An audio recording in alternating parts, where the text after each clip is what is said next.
Good evening, Jimmy. How you doing? Hopefully pretty well.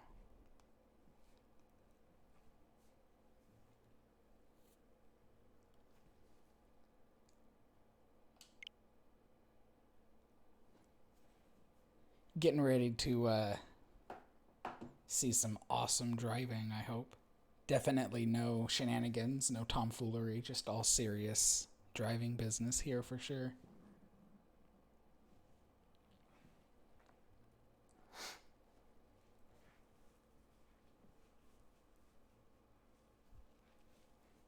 I've already had my pre-stream smoothie. It's long gone, unfortunately.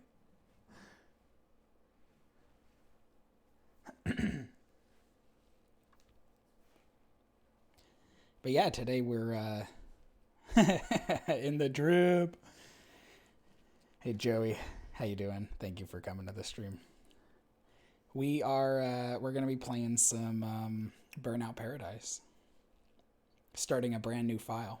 I've already taken the liberty of getting through the very annoying intro and stupid Guns N' Roses music that they always play. You came for the tomfoolery, Freckles. I've got some bad news for you. I'm doing good, Jimmy. Thanks for asking.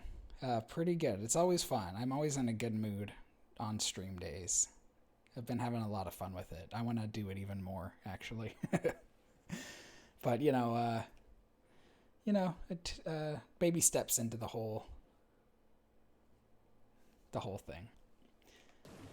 But yeah, I'm gonna just go ahead and get started. So this is a brand new file, and whenever I start a new game like this, I have to keep in mind that the audio levels and stuff might be a little bit different, when it's something new. So just let me know if anything seems a little bit too quiet or too loud or anything, of course. But yeah, so this is definitely one of my favorite games. It's been one of my favorite games ever since it came out, and it's even better being on the Switch now. But it's my favorite racing game by far. Ready to road rage? It's a running battle with the other drivers. Take them down all over town and beat the target without totaling your car or running out of time to receive a mark on your license. I just wanted to get a quick little road rage in first. These are like my easiest events. Yep, there we go. They start out super easy on a brand new file because it's sort of like tutorial time, I guess. But anyway, yeah. Favorite racing game. It's an open world racing game. At the time, it seemed pretty new. I don't really know how many other games worked this way. I'm sure by now there have been like a lot that are kind of like this, but you just drive around the open map and then you start and stop events as you drive around. So the way that this game works is every intersection like this one here with these lights is a new event. I just did a road rage, which is like you have to take down a certain number of cars before the time runs out. And then there's other events too that I'll kind of go over, including a burning route, which I'm about to do right now. So as you play through this game, you unlock more and more cars, and every car kind of has like a special version, which is usually better. Sometimes it's not better, but it's usually better. And you unlock the special version by doing the burning route. And the burning route is essentially like a race against the clock kind of a thing. So I'm going to go ahead and try doing that. These are my least... this one shouldn't be too bad, though. This is a very easy route. But these are my least favorite, the burning routes, because they start to get really, really hard. And you lose a lot of time if you crash. And I crash a lot when I'm playing this game. What is the plot? The plot is that apparently humans have gone extinct and it's only autonomous car. Okay, so here's my headcanon of this game. It's in the year 42069, and and autonomous cars have taken over the planet. Humans are long dead. It's all just self-driving Google cars driving around racing each other for fame and glory. And you're playing as one of these cars. And we're just having a ball, you know, just like having a gas, having a goof and a laugh. Just driving around being crazy. That's it. Congratulations! That win was all you needed to upgrade your license to a Class D. All your wins have been cleared off the map, so you can beat an event again and add that win to your new license. Oval Champ 69. Let's go. So yeah, that's the special version, which I'll probably go switch out to. Celebrate upgrading your license with a new car. The Hunter Mesquite has been delivered to the junkyard. There is music in this game, but like most of the music is like copyrighted and stuff. There's even like classical music, which is actually really fun because what I would like to do is set up the soundtrack so that when you're just driving around like this, it plays classical music, but then when you're doing events, it plays like the more like hardcore music. But I can't really do that on Twitch. I don't really want to risk it. So we're playing without music today. If you want to put on some jams in the background, you know, it would be a pretty good stream to do that, I think, because you're not going to be hearing any other music in the game. So put on some cool bops and you know, just have a good time. Now that I've upgraded my license, by the way, so if I pause the game, it says upgrade in 7 wins right there. What that means is after 7 events, it will upgrade my license to the next level. And so basically throughout the game, as you're doing more and more events, you're working towards getting your license higher and higher. It's basically the progression system of the game. But every time you upgrade your license to a new one, it resets all of the events that you've done, and you can do them again. So now that, not the burning routes though, those are kind of like attached to the car, you know, there's only one burning route per car. You can only do that route with that car. And you can't do it with the special car either. So like, for example, I just unlocked this one as like a prize for upgrading my license. This was the car that I got from doing the burning route from this car. And you can't do another burning route with like the special version. You can only do them with like the base level cars. So I'm going to switch to this car, see what it's like. But I also need to explain kind of how like the boost system works and stuff. I already don't like this car. You have to go repair the car at least once before you can like customize it and stuff. So usually what I'll do is I'll unlock a car, I'll go repair it, I'll return it to the shop, and then I'll probably never drive it again. Because there's only a handful of cars that I really like. And so I just kind of stick with those. And then once I unlock the next car that I actually like, then I'll switch over to that. So honestly, what I'm going to do right now is switch back to the first car. Or no, what I'm going to do is I'm going to get the second car that I unlocked, repair it, and then switch. I'm going to try that other car out. I can never remember which ones handle well and everything. Yo, Burnout, let's go. Yeah, Portland is beautiful. I know, amazing. Detroit looks great. Thanks for coming, M0. I'm glad that you could make it to the Burnout stream.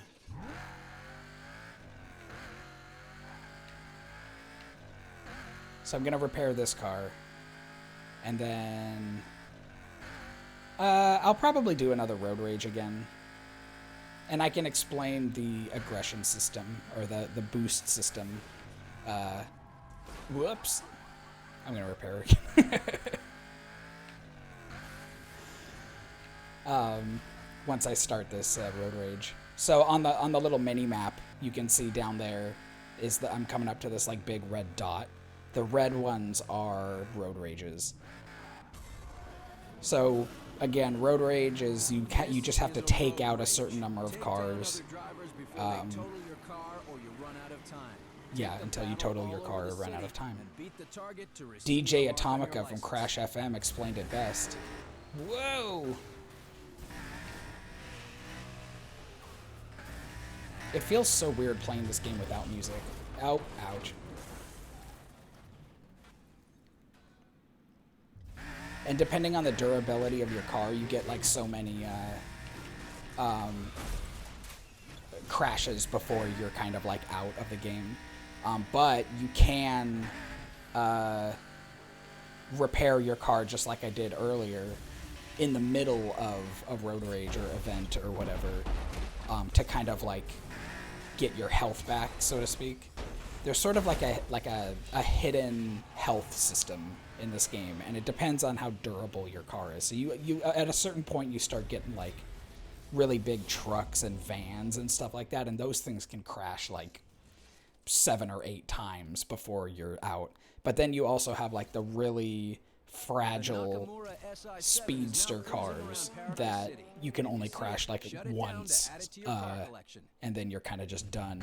So you sort of have to like balance between like a road rage. You probably don't really want a really fast car.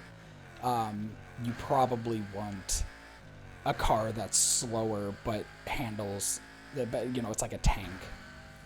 Whereas if you're doing a burning route, that's a bad example because you have to do it with that car. But if you're doing a race, you probably want the faster car because speed matters there. So there's a little bit of like, you have to switch which car you're doing based on which events you want to do. And there are, let's see, how many events? So there's road rages, there's burning routes, there's races, there's stunt runs, and marked man. This is a burning route. And I'll go over how each one of them works when I start doing the next one. But I'm going to do this burning route first.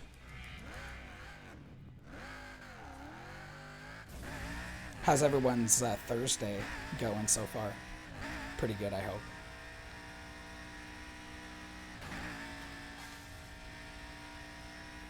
I am already having a fantastic night because I love this game.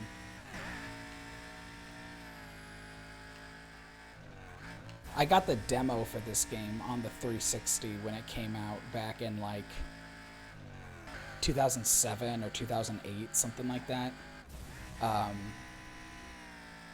And you only had like a really small area of the map. That's probably not good. Oh, wow. But then the full game came out and I got it on PS3. And then at one point I got it on Steam, but it never really worked super well on Steam for me. Like I just didn't, have the, the beefiest computer to play it. But it's on the Switch now, and it runs really well on Switch. And playing it on this Switch version is actually the first time I've ever beaten it and, like, gotten the full, like, the Elite license or whatever. Like, I beat all of the events. So that was pretty cool to be able to do that. You had a bit of a headache earlier. Well, that's good. I'm glad that it's going away.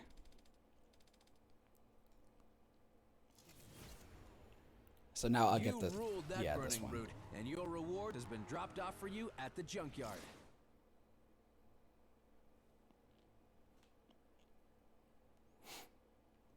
I think the next one I'll do is a stunt run, just so I can show you guys what that looks like. I also have to, like, discover all of the events and stuff on the maps. Like, it doesn't... Like, there's a junkyard down right here, but it doesn't show up on the map until I get near it. So now it'll always show up on the map. So you also have to kind of drive around the map and, like, uncover all of the events and drive-thrus and stuff.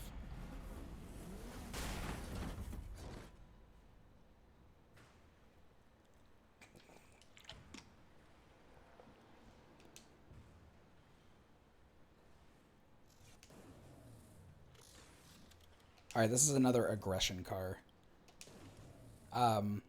So yeah, the way that the boost system works. So there's 3 types of boost in your cars.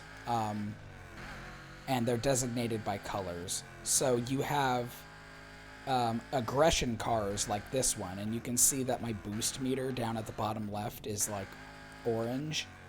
And the way the boost works is, I mean, it's pretty straightforward. You know, you can just drive normally like this, but then you can activate the boost, and it makes you go faster.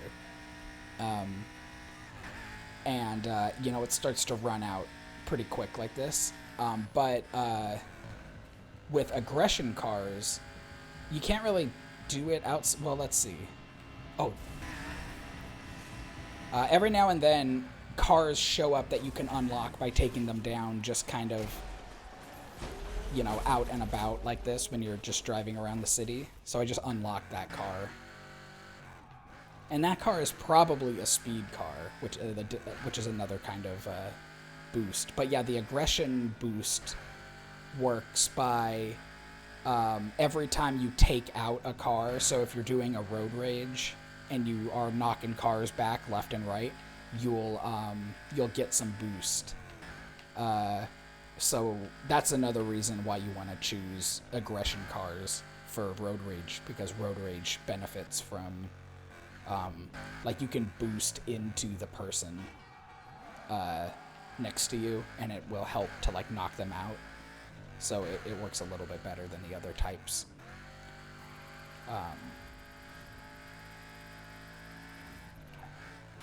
Yeah, let's see what this other car is like. It's probably a racing car, like a yellow boost. I can't remember what it's called.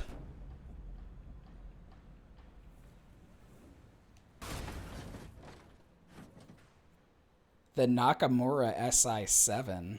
Let's go. I don't know cars, by the way. I'm not like a car guy. I've driven a Honda Accord in some way or form ever since I started driving cars. Yeah, this is a speed type car, so this one works differently than the aggression car.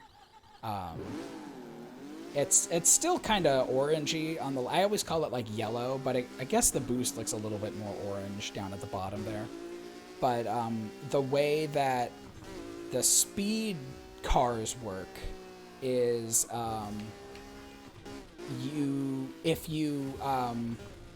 most of your car knowledge comes from Gran Turismo. Yeah, most of my car knowledge comes from this game, which doesn't even have real cars. So, as far as I know, I mean, I don't think that there's a. I think that they're like the car brands in this game are like fake, but I don't know for sure. So these types of cars, the yellow boost cars, these are good for races and for burning routes. Basically anything where you really, really want to go fast, because if you keep driving and you boost the entire time, like from full to empty, it will give you a free, like it'll just fill your boost back up. Like maybe not the whole way, but like a whole bunch. So you're incentivized to just kind of, gotta go fast. You are here. Race east to the Wildcats baseball stadium. You're incentivized to just hold the boost down the whole way, which is usually what I do. You can still take out cars like that, and it helps. But it's just not like the best kind of, see, like a burnout right there. So if you just kind of hold the boost down and try your best not to crash, it usually works out. Oh, and there's also gas stations like right here, and that just automatically fills up your boost right away. So it helps to know your route and where all the gas stations are and stuff, so that when you're driving around, you can kind of think like, okay, I don't need to worry about, whatever. I can just get the gas station on the way.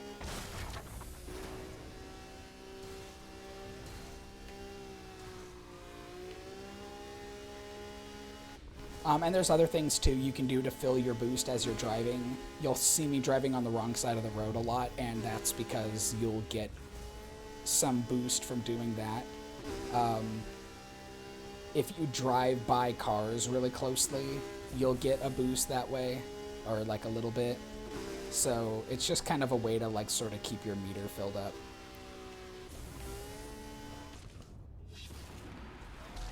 Otters can drive cars? Hey, Ben. It's Ben. How you doing, buddy? This otter can drive cars. Can you believe they gave this guy a license? Oh man, look at this car. Shut it down to add it to your car collection. Whoa. I'm gonna go ahead and look for the... Where is the burning route for this one? Okay, it's up there. I try to... Whenever I unlock a car, I try to do the burning route right away so I don't have to, like, dread it and do it later. Like, I might as well just get it over with right away. Burnout is the only racing game that encourages bad driving. Yeah, that's absolutely true. Oh man, I just realized how hard it's going to be for me to read chat while I'm while I'm driving. That's okay. Crashes are fun for people to watch. That's all right. Yeah, it absolutely encourages bad driving. It really is like, you know, crash as much as you can. Oh, I just saw the car.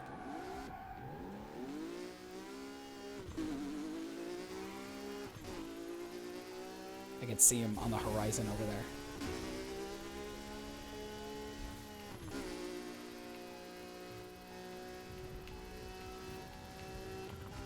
Oh, no.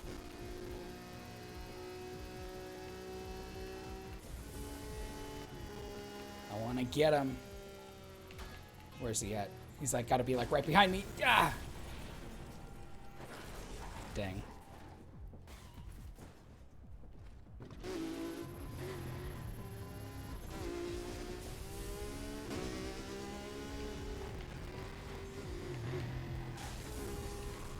Nice. Hunter Vegas has been delivered to your junkyard.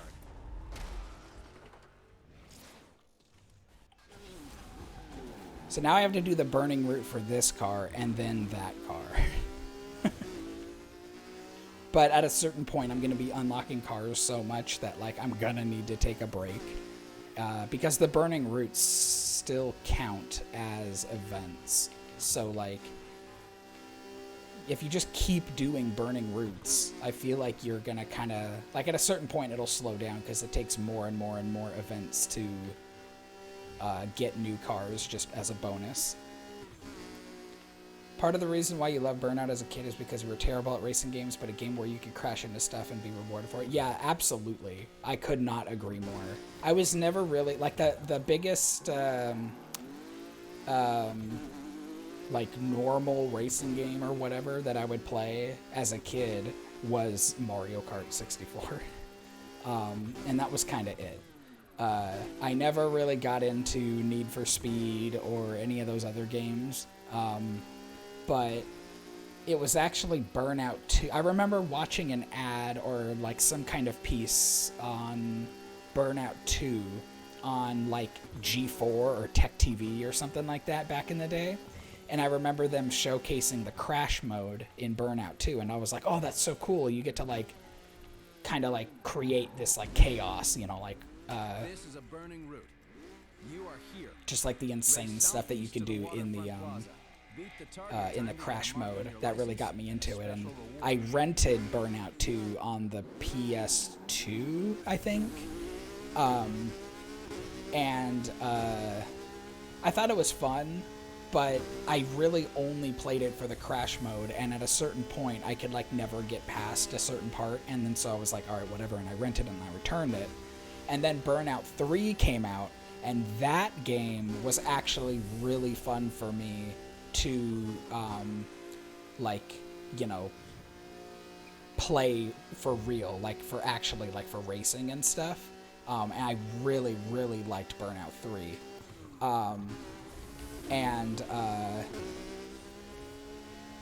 Then, of course, Burnout Paradise came out, and then after that I was just, like, super hooked, so...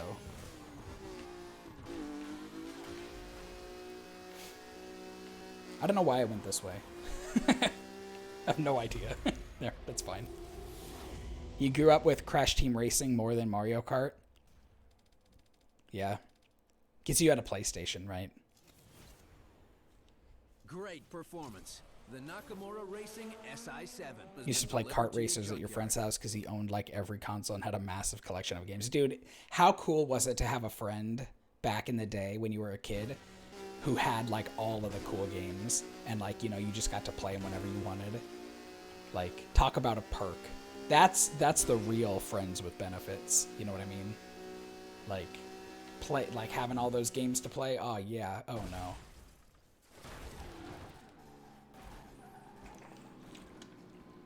Yeah, Jimmy, I never had a PlayStation growing up. I knew of Crash Team Racing, but only in the sense that, like, I only, whoops, I don't want to go on the freeway.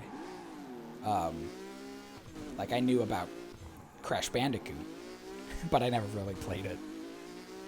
Even though you had a Super Nintendo, but you didn't have Super Mario Kart. Yeah, I'm in the same boat.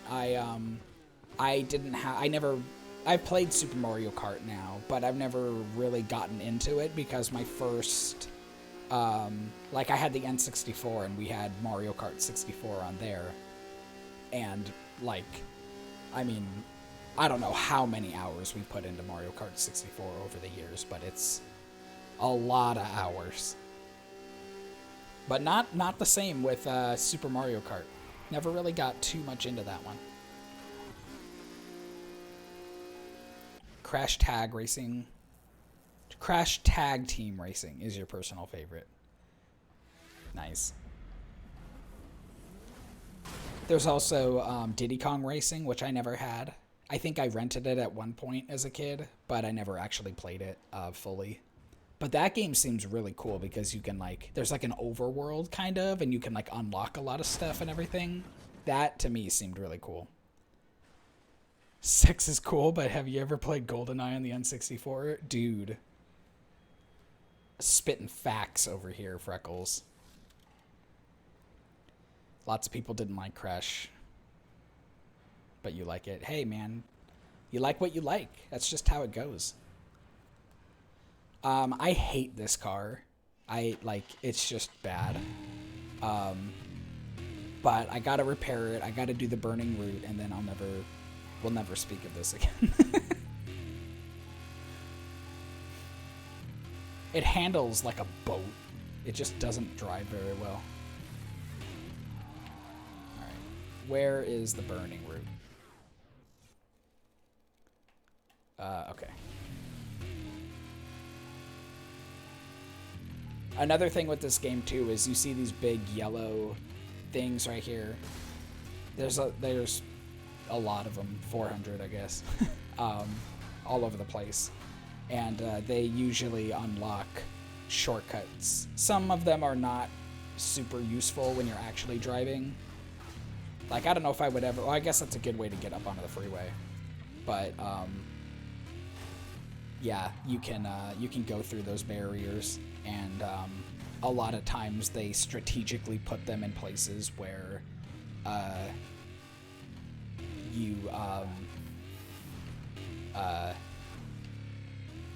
you'll get a little bit of a shortcut on it during a race or something like that, or like it won't be as crowded. So like during so I haven't done the marked man yet. I'll show you what that looks like, but with the marked man, you kind of don't want to interact with people much at all. You sort of want to stay away from people as much as possible, and that's when the shortcuts really help, because the other like computers don't spawn nearly as much. Burning route. You are here. Race southeast to the Wildcats baseball stadium. Beat the target time to get a mark on your license and a special reward.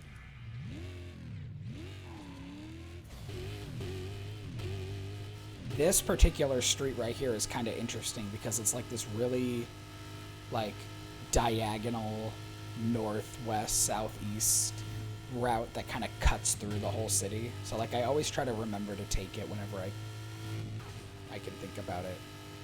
But I don't really like racing around these streets in like the downtown area of the city because it's just like so compact and like the turns come up so fast and everything. I much prefer the beach boardwalk kind of area, and especially the mountain and lake areas of the map, which are going to be really fun to drive around.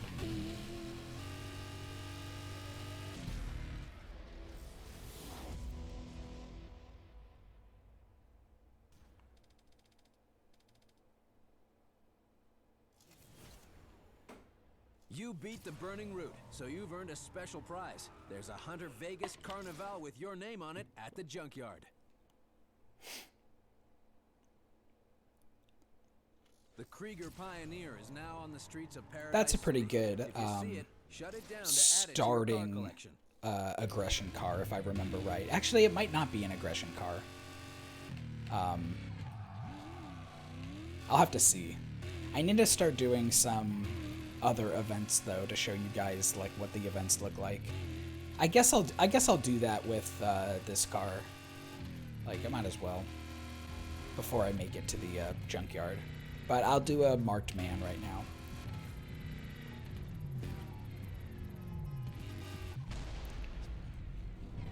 You are the marked man. Get ready. You are here. Head southwest to the Lone Stallion Ranch, but watch out for the other drivers trying to wreck your car. Survive to get a mark on your license. So the marked mans are the marked men. They're like, it's oh man, why did I stick with this car? Jeez, it's so slippery.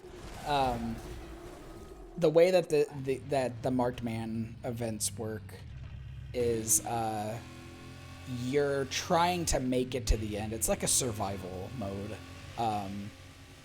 You don't have a time limit like a race, but you have all these other NPC characters trying to kill you, just like a road rage. It's kind of like a blend between road rage and a race, but there's no time limit, and you don't need to take out any of the cars. You just have to survive. So you need to make it to the end, which in this case is the ranch. Oh, jeez. See, there's no people in these cars. They're just self-driving cars that are like, they've already killed off all of humanity by like crashing into each other and stuff. And now it's just the cars having fun. The cars themselves have figured out that was really stupid.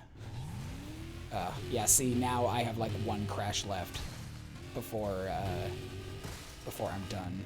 So if I can make it to a repair shop, then I will reset that damage.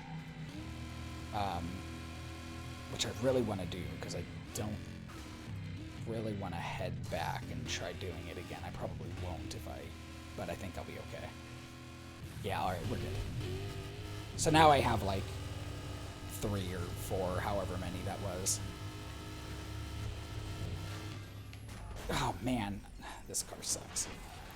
Yes, dude, Simpsons Road Rage. Simpsons Road Rage, hot take, is the best Simpsons game ever made. I like it more than Simpsons Hit and Run by like a lot. I know that Simpsons Hit and Run is like kind of like the fan favorite. And it's like everybody's favorite Simpsons game because it was like Grand Theft Auto. But man, the missions in Hit and Run are so tedious towards the end and like really tough to do. Whereas Simpsons Road Rage is just kind of always a good time. Because that's like Crazy Taxi. It was like the Simpsons Crazy Taxi. Okay, I am returning this car. This car stinks.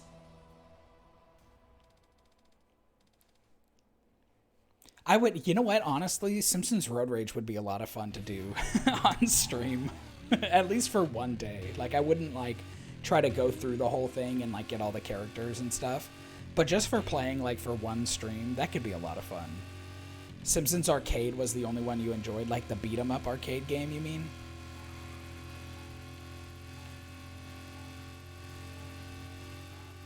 Road Rage one-off.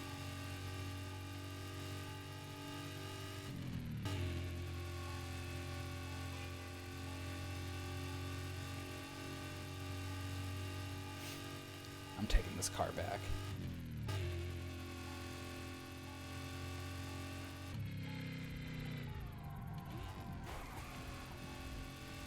Yeah, you'd play it when you'd go to a pizza place. Dude, that sounds like an awesome time. I have actually kind of a funny story about that beat 'em up arcade game. I used to play it a lot also at pizza places that I'd go to because they were always there. I don't know what the deal was with pizza places and the Simpsons arcade game, but like they were always 1-1. But I never really got super far or anything like that with them. I'm gonna honestly switch back to the very first car.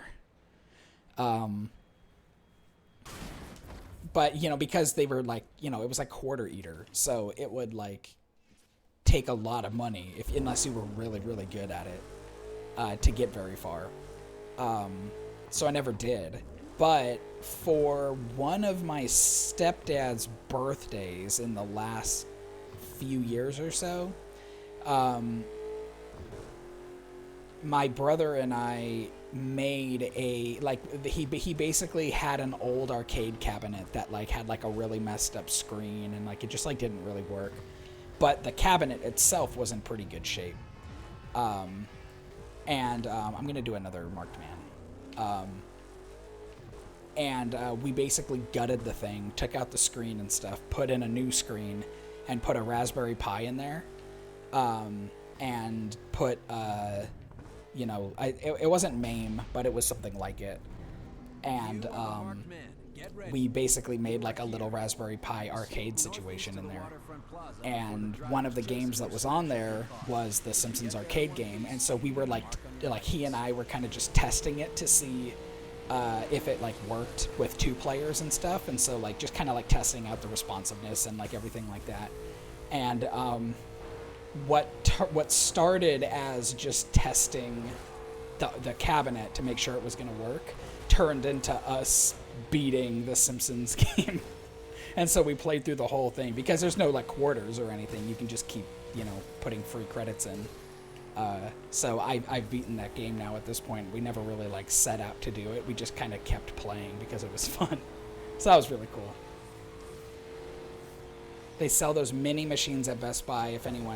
You wonder if anyone actually buys those. I don't know, maybe. Like, are you talking about like the little plug and play ones where you just plug them into the TV directly and it's like 1 or 2 games built into it or something like that? Yeah, it's not super long. It's actually a lot shorter than I thought.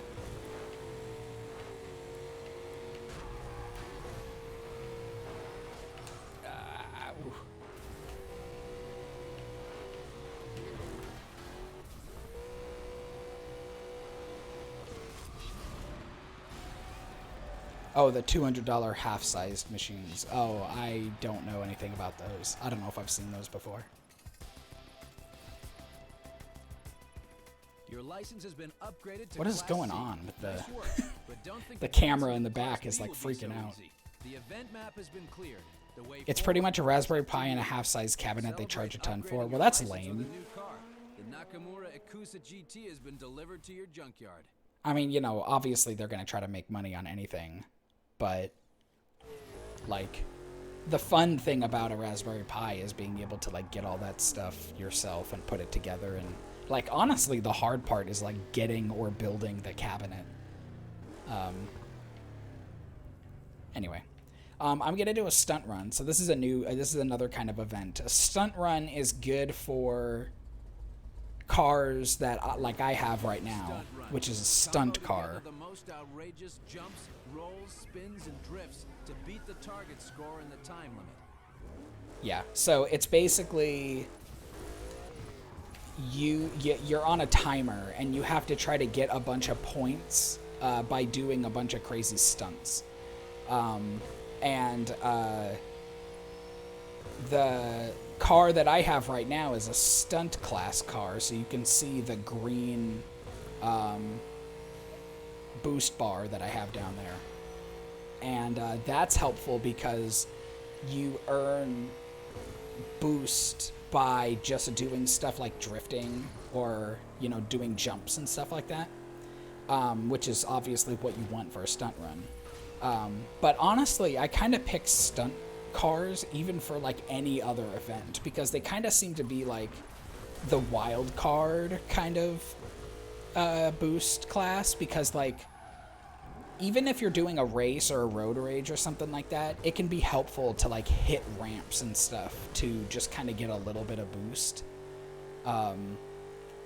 But you definitely don't get the same perks as like, you know, the aggression cars, where as you take out other cars, you know, you get more and more boost and stuff. So they are still useful.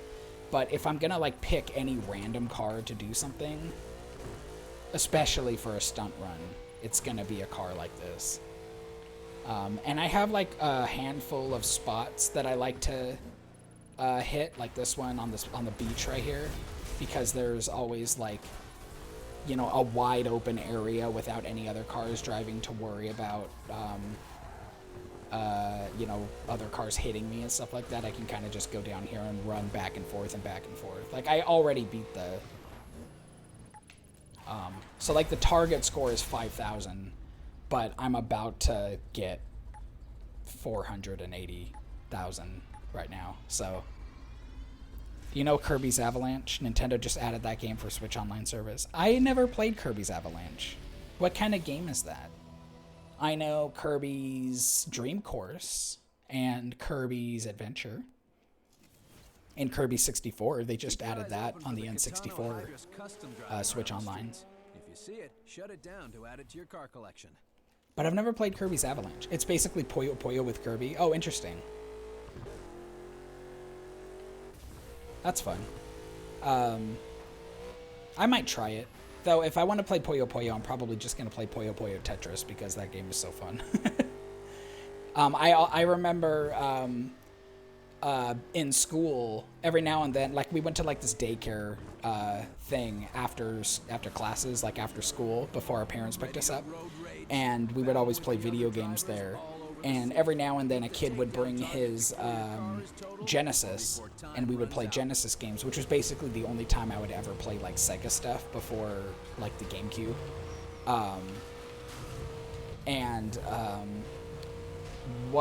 They would always bring Dr. Robotnik's Mean Bean Machine. I don't know if anyone has ever played that game, but Dr. Robotnik's Mean Bean Machine was the first Puyo Puyo style game I've ever played. So I remember when Puyo Puyo Tetris came out, and I was like looking at the gameplay, I was like, oh yeah, it's like Dr. Robotnik's Mean Bean Machine. Not knowing that Puyo Puyo is like the, you know, I guess original, I assume. Or most well known, anyway. But yeah, a little fun fact there. Has Freckles been playing the cat game? It's really good besides the chase sections. No, we don't have Stray. Is Stray only for PS5, or do they have it for like the PS4 Pro or anything like that? You think they had Kirby's Avalanche at daycare? It was on the Super Nintendo? Hi, Rocky.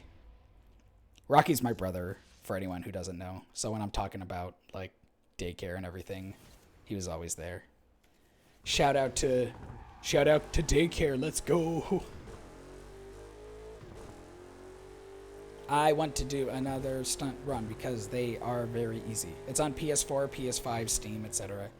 I mean, we would probably play it on PS4 then, because... Get ready to race. You are Hashtag daycare crew. southeast to the Wildcats baseball stadium. Oh, man, whoops, I thought this was a stunt run.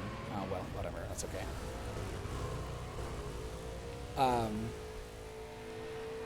Yeah, we would probably get it on PS4 then, because we have a PS4 Pro, but we don't have a PS5. And if it's on Steam, it's kind of a pain to like pull my computer out so that we can play stuff on, you know, in the living room. So it would probably be PS5, or I mean PS4.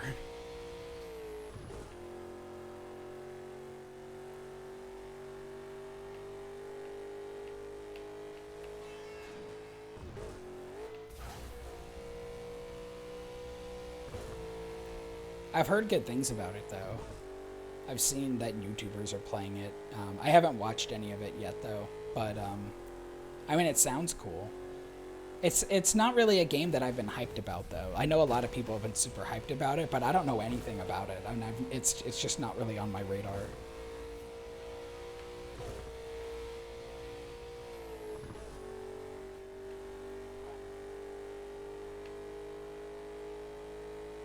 The only thing you miss by playing on other consoles is the lack of purr vibration on the PS5 controller. Yeah, that seems like a very important feature for a cat game. What kind of game is it? Like, it's not like a cat simulator, right? It's like it's got like a story and everything, I assume. I'm imagining it's probably a game that you get really attached to the cat and then like devastating things happen because that's what modern games are now.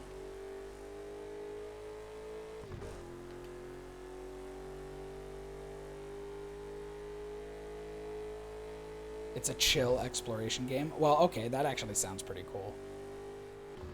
Whoop! Oh, hello. I really like this first car. Like, the very first car that it gives you, the starter car, is actually pretty good for being a very first car. It's an adventure game with item mechanics. Oh, cool.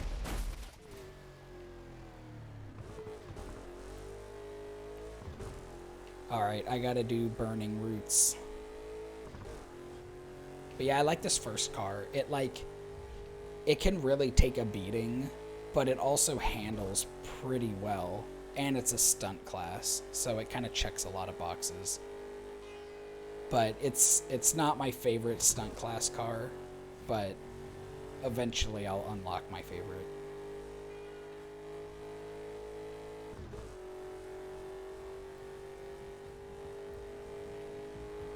Is that another? That's another car I gotta shut down.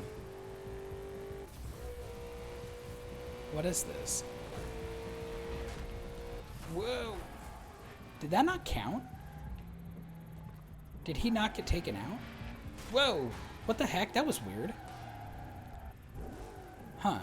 I feel like that really should have counted as like a takedown. Is this still driving around here? I might have lost him. Nope, there he is. That was really weird.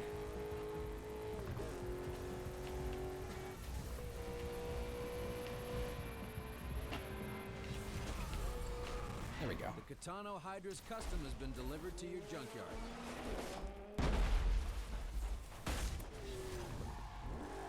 Alright, even more Burning Roots to do.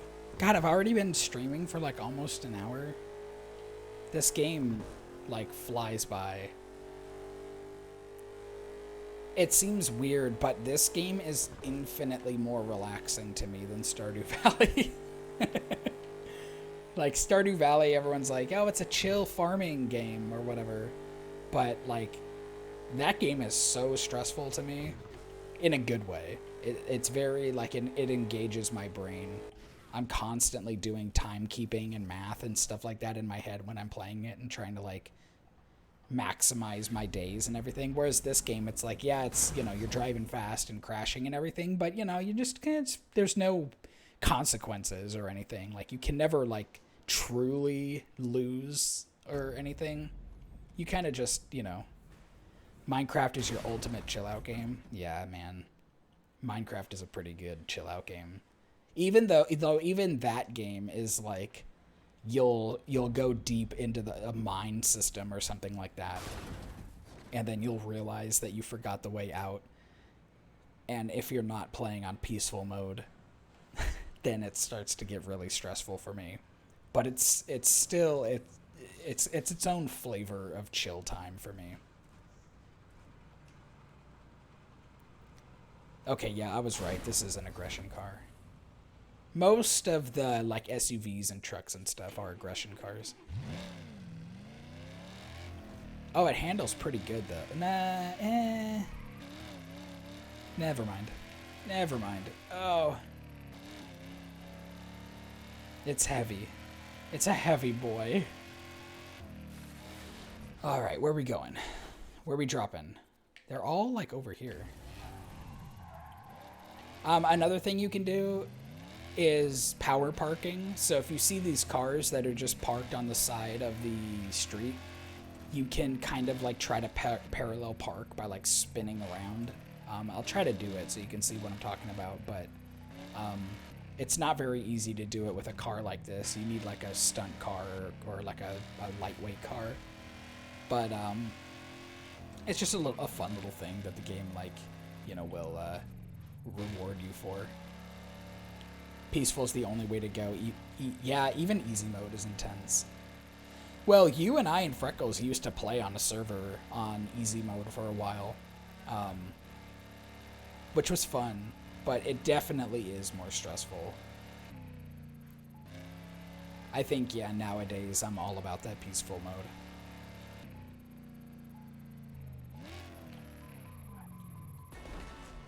Whoa. Oh man, yeah, this is very slippery. Okay.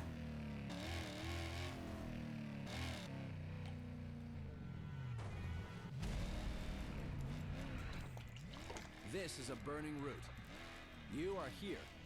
Race south to the naval yard. Beat the target time to get a mark on your license and a special reward.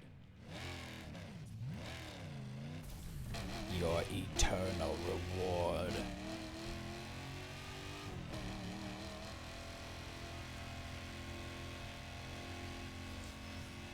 It's tough during doing the burning routes with the aggression cars because you don't really have the opportunity to gain a whole ton of boost when you can't take down other cars. Whereas when you're doing the burning routes for the speed cars, they, you know, you kind of just get the boost for free as you're driving, more or less.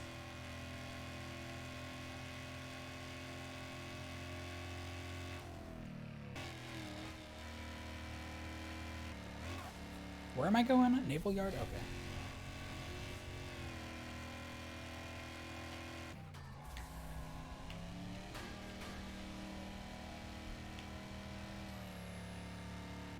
Unless you get a gas station. That's what I was talking about before with the gas stations. If you can plan ahead and like factor those into your routes and everything, then it's helpful.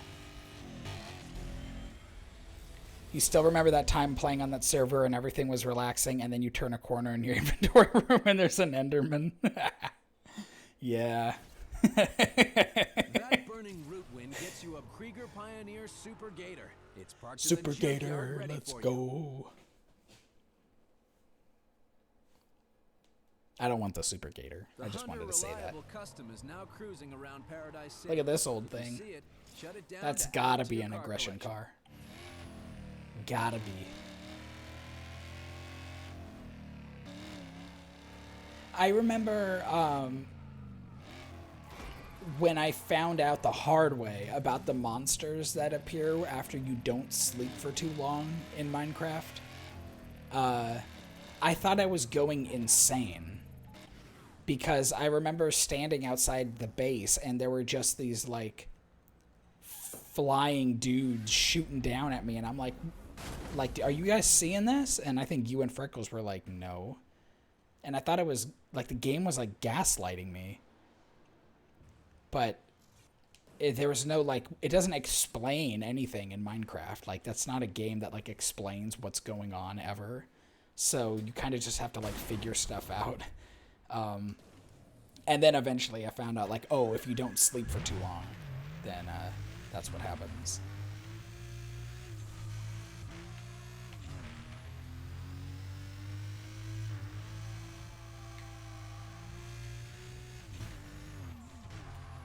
Yeah, you know, honestly, you know what I should do?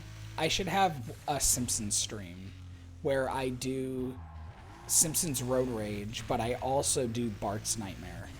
And I try to get as far as I can on Bart's Nightmare. Because I don't know if anyone has heard of the Simpsons Bart's Nightmare before, but it's one of the handful of games that Rocky and I had. Yeah, Freckles, if you keep playing Minecraft for too long and you don't sleep for an extended period of time, oh, there's their dude up there. There's these like flying like, I don't even know how to describe them. Like, they look like giant stingrays or something. Oh, come on, that's malarkey. Yeah, and they like attack you until you go to sleep. But anyway, Bart's Nightmare is a game that we had growing up on Super Nintendo, made by Konami, or published by Konami, I'm not sure. And it's weird. It's very strange and pretty unforgiving, but nonetheless extremely nostalgic. I'll be on my deathbed one day thinking about, like, all right, I want to go in the orange door. But that would probably be fun to stream, because there's a lot of, like, cheap moments, you know, in, like, old Nintendo games like that. And it would be very frustrating and probably very fun for people to watch.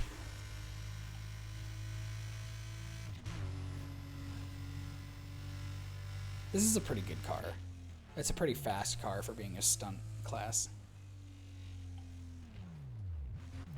You find super difficult games to be relaxing because you get so focused on beating it, you forget about everything else. Yeah, totally. Like, you get in the zone.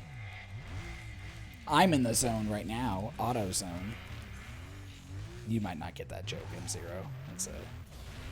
That's a little capitalism joke. Anyway. Yeah, like, you just get hyper-focused on what you're doing. Totally agree. But then it only that only extends so far for me, because if the game is like too hard or too dependent on like luck, then it just becomes like way too frustrating. And then it's not really relaxing for me anymore, because then no matter how hard I focus, I feel like I'm just stressing out and trying to do stuff. And then it's not as fun.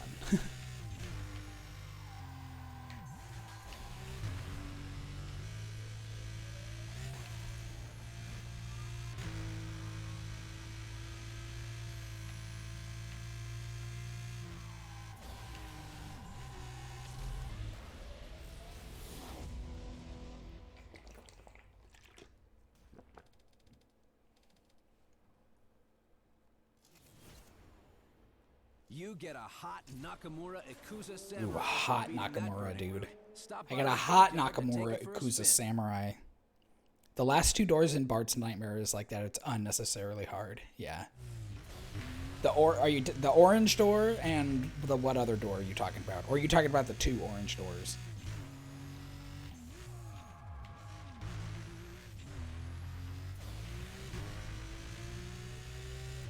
Because you got the purple doors where there's the goop.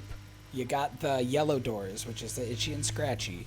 You got the light blue doors, which is the weird flying shoot 'em up game.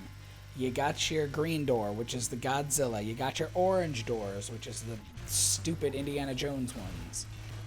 I don't know if I'm missing any. The overworld. Wait.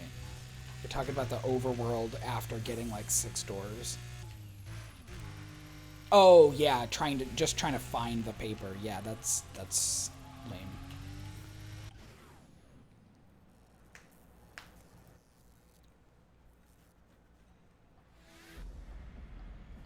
If you thought the Ikuza GT couldn't get any cooler, you were wrong. It's custom samurai artwork and extra boost power to help you carve up the opposition.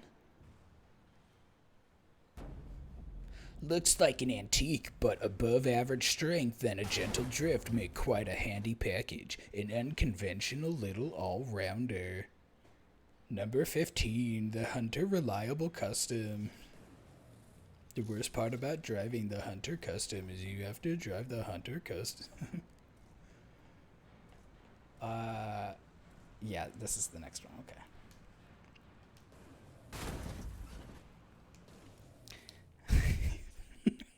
Number 15, Burger King Burger. Oh, Steve, did I tell you that we We went to Burger King recently. I had some free. Ooh, this car handles nice. Ooh. Burger King foot lettuce. I liked it. Freckles hated it, like with a passion.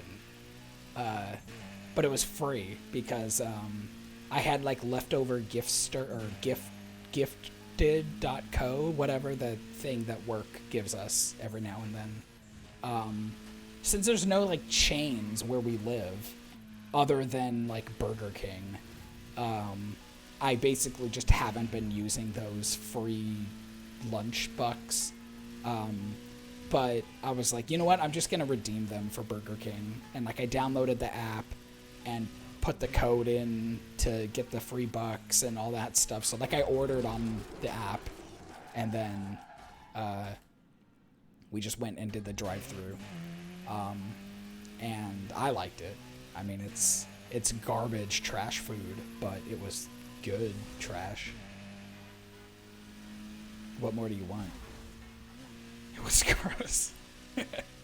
Well, okay, but they committed a crime though. Freckles got chicken fries, and I ordered sweet and sour sauce, and they didn't give us any sauce. So they had nasty, dry chicken fries without any delectable sweet and sour sauce.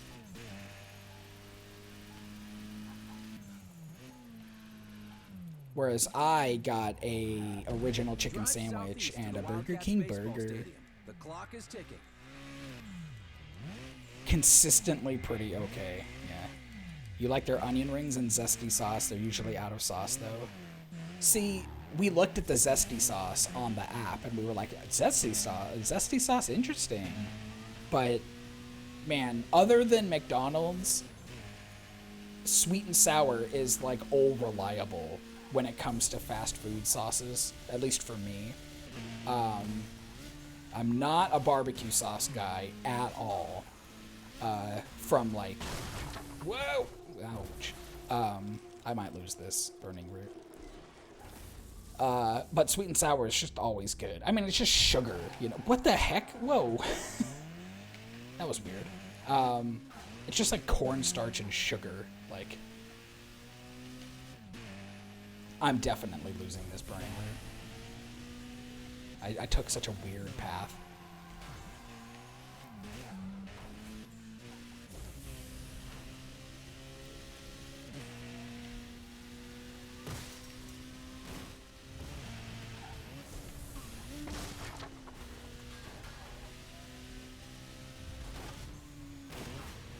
I don't know. I might make it, actually. I've got like 30 seconds. It's gonna be close, though. Oh, no, I've got this. Unless I crash a bunch. Which I might. Oh, boy. No, I'm good. The crispy chicken sandwich is pretty good. They also had a promotional sourdough burger melt thing, and every time you got it, bread had zero crisp, yeah. You handle that car You like love barbecue scores. Barbecue scores. The Katano Hydrus Techno is yours. I think barbecue sauce from fast food places are usually always pretty gross and have like a really weird, like artificial barbecue-y sauce flavor. Barbecue sauce from like when I'm eating actual barbecue and you have an actual barbecue sauce, then it's delicious.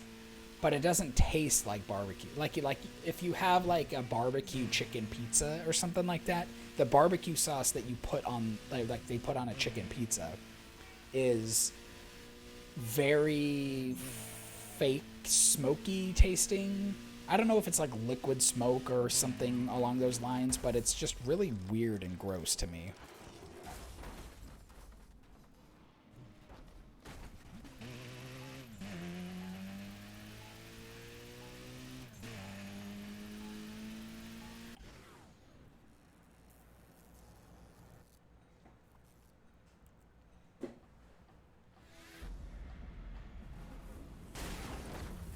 I feel like it's a tradition at this point for all of my streams to talk about fast food in some regard. I think every single stream we've had a conversation about fast food.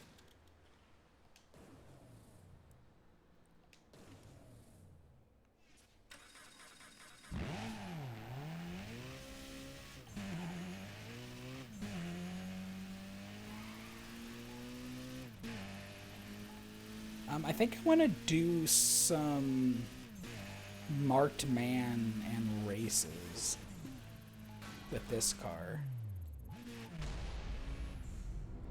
Burger King sweet and sour is top tier. You got Burger King and Wendy's up at the top of the sweet and sour podium. And then down at the bottom in like the 7th ring of sauce hell, you have McDonald's. I don't know what McDonald's is thinking with their sweet and sour sauce, but it's actually garbage. I have very strong opinions on McDonald's, and I hold them to an extremely high standard. And the fact that they are trying to pass off, ouch, their disgusting sweet and sour sauce as anything like food just gets my gullet steamed up, you know what I mean? Get out of my way. But no, Burger King and Wendy's, to me, have the best sweet and sour sauces.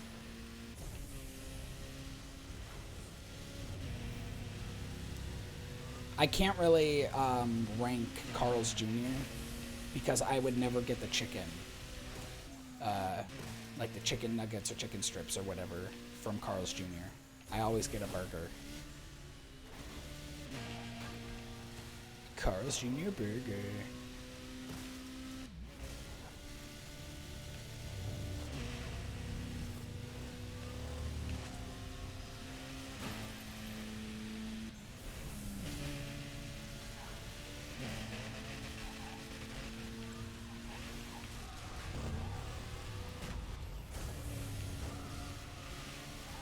Nice.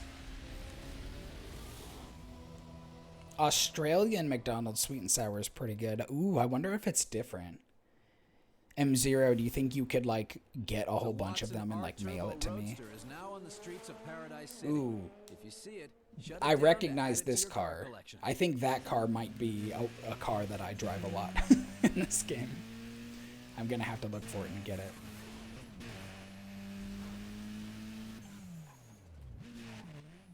McDonald's sweet and sour is on the low tier, but it goes good with their plywood chicken nuggets. This is a race. Have you heard about the pink sauce fiasco on TikTok? I have not. Please, in great detail, inform me about the pink sauce fiasco. What is pink sauce? Is that like fry sauce?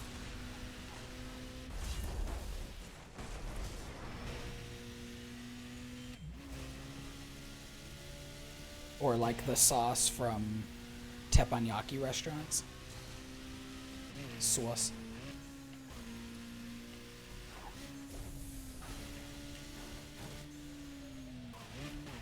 How am I alive? How am I alive doing this?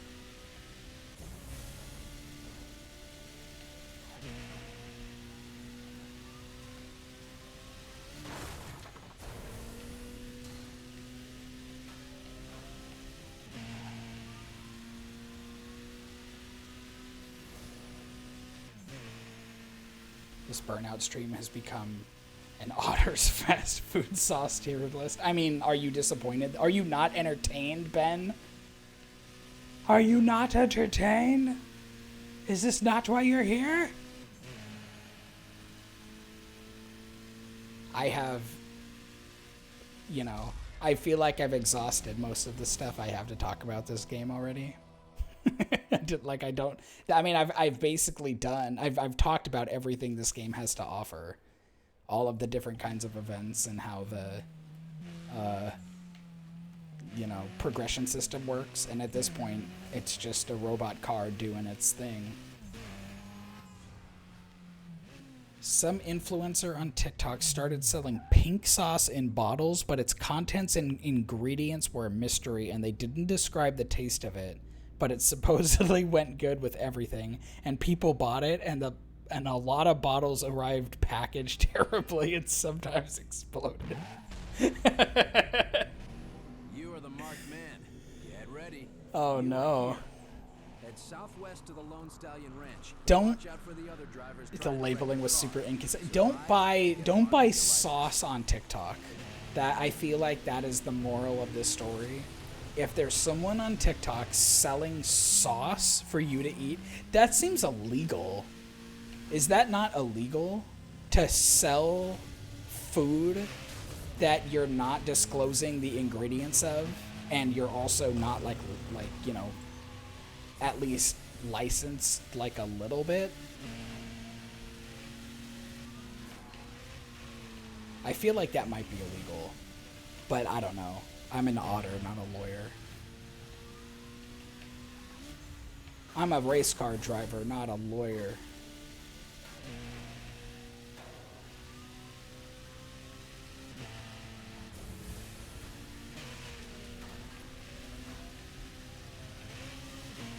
Every event in this game ends in one of 8 locations. This one is going to Lone Stallion Ranch, which is my favorite condiment. No. Which is the southwest. Oh, I beg to differ on that one. The southwest corner is Lone Stallion Ranch. And like the Naval Yard is in the south, and the Wildcat Stadium is in the southeast, and the Naval Yard, the wharf is to the east. The Coast Guard HQ is the northeast. The Country Club is the north. The man, I'm really racking my brain while I'm trying to do this race. Observatory is the northwest, and the Wind Farm is the west. So there's 8 locations that all of the events end in. And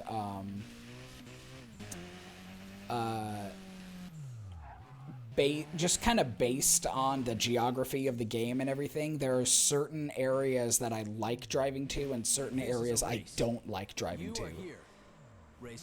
I'm not gonna like this race because I have to go up through like the middle of the map, and I'm just not very familiar with that whole area, and it's gonna make it a little difficult for me to do it without crashing.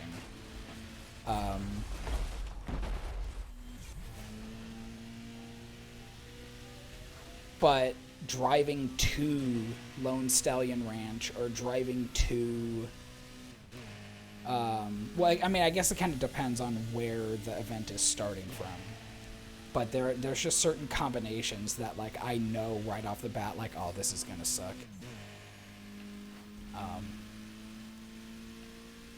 But yeah, this one is gonna be not the most fun for me.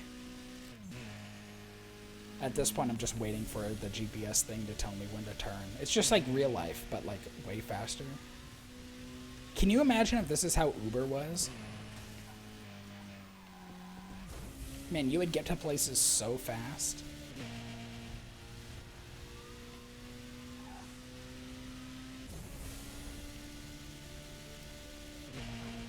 I promise I'm not ignoring chat.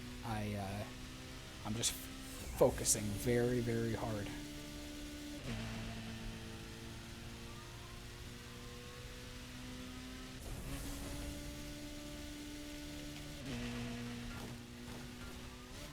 I'm extremely interested in this pink sauce thing, though.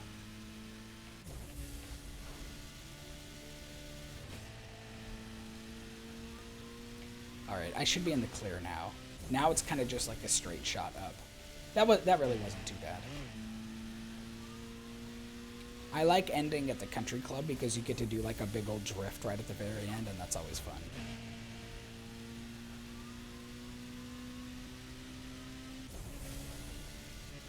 Woo! Your audience demands a live tasting with a custom otter PNG dipping things into various sauces. Well, I mean, that's what Freckles is going to have to do. Supposedly, it just tasted kind of like ranch, but it was Pepto-Bismol pink. That's really gross. That would probably... Ugh. People sell their own bathwater. I know they haven't actually bathed in it. Okay, M0, that's gonna make it, that kind of makes me sound, or it sounds like you've bought, not only have you bought the Gamer Girl bathwater, but you were disappointed because somehow you were able to tell that it wasn't actually bathed in it.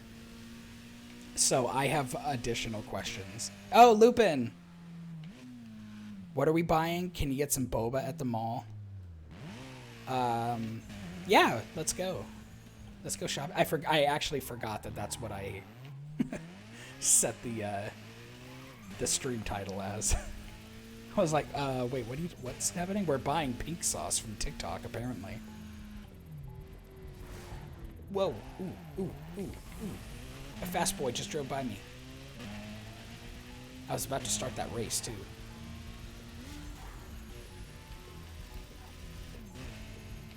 There he is.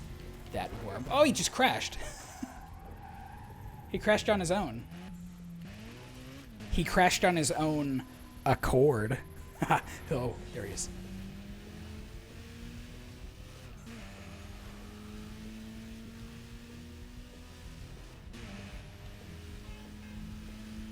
I want to get him. I want to get this guy. Yeah, let's go. From the pictures you saw of the pink sauce, it looks disgusting. It sounds disgusting. We made something at one point. Like, we make these bratwursts every now and then, and we made like red cabbage to put on it, and the pink the red cabbage juice kind of mixed in with this aioli that I make, and it turned it Pepto-Bismol pink, and it was extremely off-putting. Just the color of it, so I can imagine. We're talking about the pink... Yeah, we're talking about the pink sauce, Lupin. I wonder if Bagel will remember his description thingy. Clearly not. No. And apparently the pink sauce is super sketchy, at least what you heard from Twitter. Yeah, it sounds sketchy. I would not be buying sauce to eat. That just seems so... Maybe I'm just not very trusting. But damn, I would never ever want to buy... Not just sauce, no, not just food in general, but especially something like wet. Does that make sense? Like, I feel like I've bought Jacksepticeye's top of the morning coffee. You know, because he's like a well-known YouTuber, and he probably is legit. And, you know, we tried the coffee. It's like dry coffee beans. How bad could it possibly be, you know? But if you're buying sauce on TikTok, like, anything can be in that sauce, man. You can hide anything in a sauce. And you can take that to the bank. Don't buy sauce. Make your own sauce. Now, if they sold the spices and ingredients and stuff to make the sauce, and then you add your own, I don't know, sour cream or mayonnaise or whatever, now we're talking. Because then you're just selling a spice blend, and that's okay. Did you eat the coffee? Did it have a good mouthfeel? Yeah, it had a wonderful grit. Up-and-coming PNG tuber Bagel the Otter sells otter sauce now on TikTok. You will not be seeing any Bagel content on TikTok. I'm sorry to say it. Sorry to disappoint you guys, but Bagel is not on TikTok. Bagel is a Twitch and Discord exclusive experience. What would otter sauce have in it? That's a really good question. Because, like... Whoops, this is a stunt run. I'll do a stunt run, whatever. Otter pulling off sauce. outrageous jumps, rolls, and spins to beat the target What would score otter before sauce the have in it? time runs out. Nothing good from the name. I mean, like, realistically, probably like urchin goo and clam goo. Lots of goo situation going on in there. This is the worst stunt run ever. This is, I'm not even like, what am I doing? No, damn it. The otter drip sauce. Freckles is not on TikTok either, actually, anymore. At least not on the app. I mean, I don't know. Maybe that'll change. But as far as I know, Freckles is now also off of TikTok. Urchin as in sea urchin or street urchin? What the hell is street urchin? What does that mean, M0?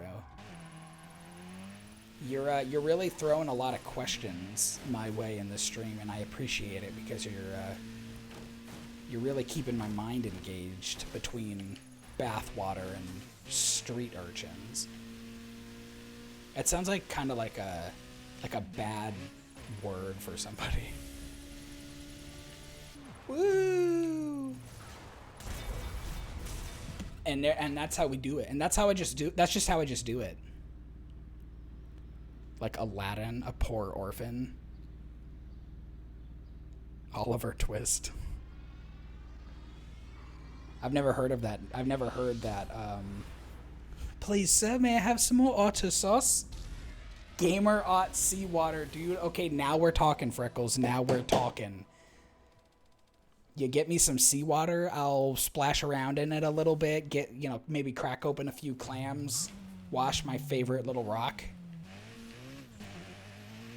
Sell it on the internet, man. I'll make dozens of dollars.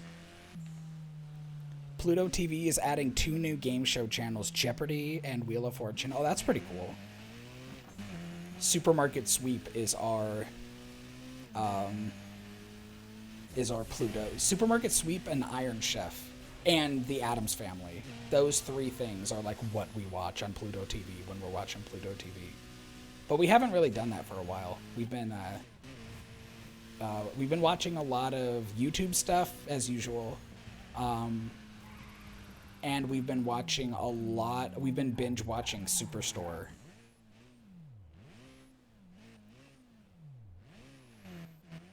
You like my British accent? Thank you. Oh, damn it, not the wind farm.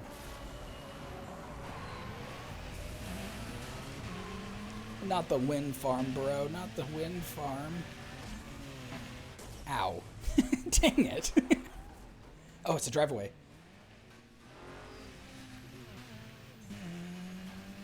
You've been watching MASH? Dude, my mom loves MASH.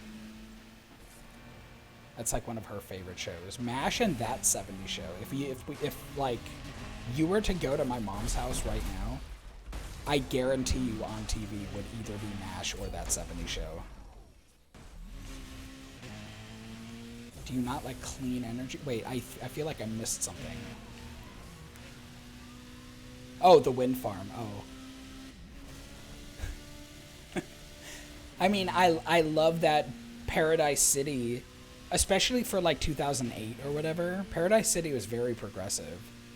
You know, they had like a boardwalk and a waterfront for recreation, but they also found room. What the heck? Found room for wind farm, for renewable energy. These self-driving cars need to like charge themselves. I mean, like, I guess they're not really electric cars, but like someone's using the wind farm energy.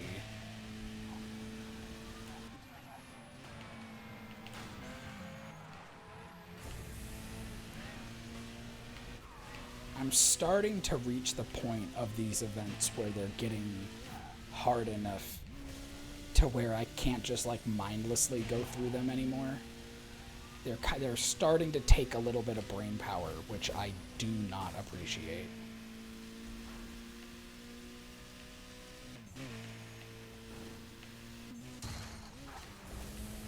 I feel like that was not the move.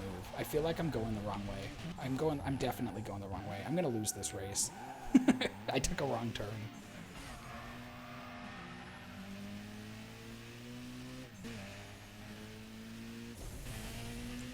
I could possibly catch up.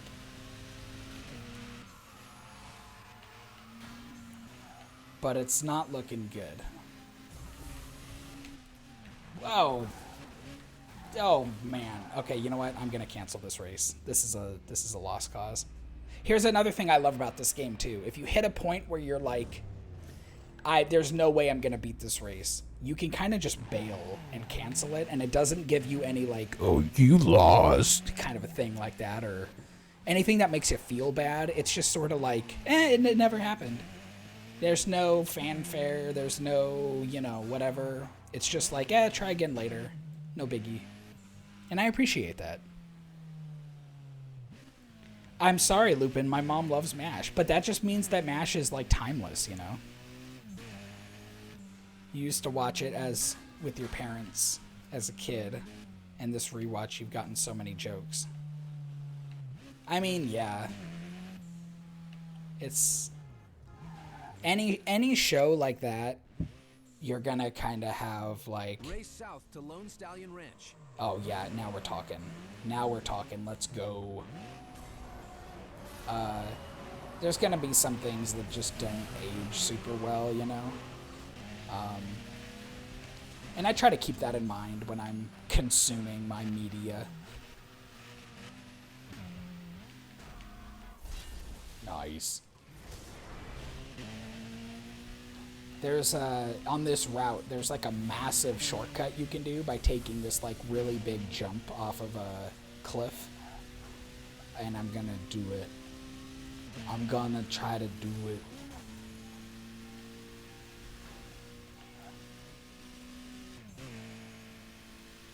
I like this area. This like lakeside kind of downtown. I mean, like it's gone now. It's like... Oh, I like this area. Oh, I just drove through it. It's gone. I've played this game so much that I've just like driven around like slowly and just kind of admired every part of it. Oh, I went the wrong way again. Damn it. All right, we're still good. We're still good. Everything's okay. I gotta go into the quarry at some point over there on the right. Here's the jump. Here's the jump. Let's go. Boom.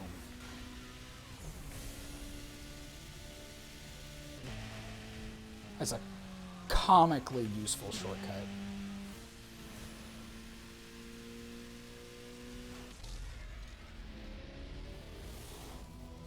You remember living at home and you were about to move, but it was right before the quarantine and you watched a lot of MASH with Mom, yeah.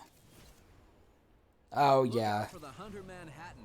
Dude, there's like a couple of things that remind me of the pandemic, like the early pandemic, and it gives me anxiety now whenever I like think about them too hard or like try to enjoy them, which is, I know, what a jump, right? Wow, what a jump. You also remember visiting where MASH was filmed? Yeah, I remember you guys went to do the hike in Malibu, and I think I remember it was like Joe with us, who like just did not have a good time. Woo! Pink car.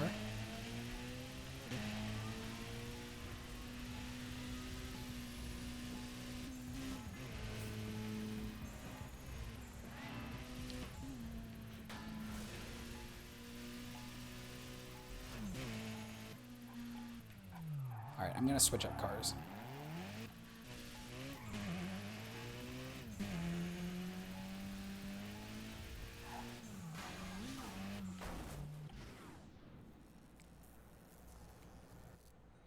I think I need to do a burning route.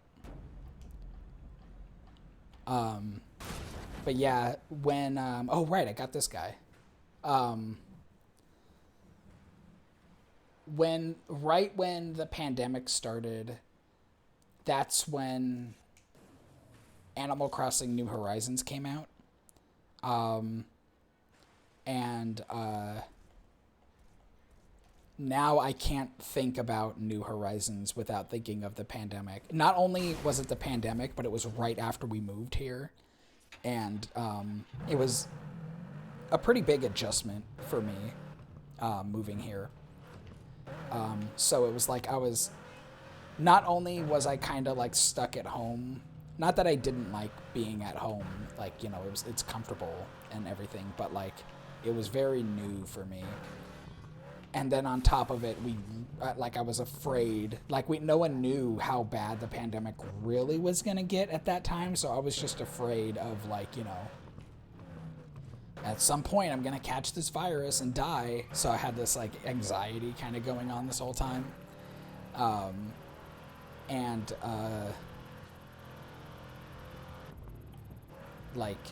Politics were also really bad around that time too, and everything. It was just a pretty bad, the second half of 2020 was pretty bad. And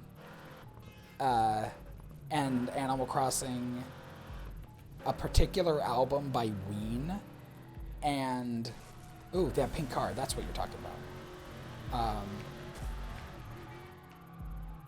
Oh, come on, I should have gotten it. I hit that thing pretty hard.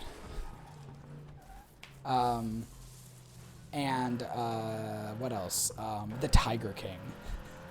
All of those things now, after it's been a couple years, they just remind me of the pandemic.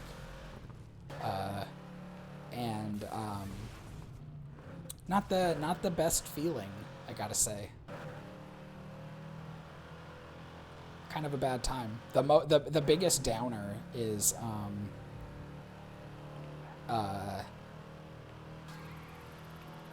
Animal Crossing, because I had been looking forward to a new Animal Crossing game for years and years, and it's a very good game, but I basically can't play it now. So now I gotta wait for the next Animal Crossing game, and I swear if another pandemic happens and a new virus comes out when a new Animal Crossing game comes out, then I'm just gonna stop being an Animal Crossing fan.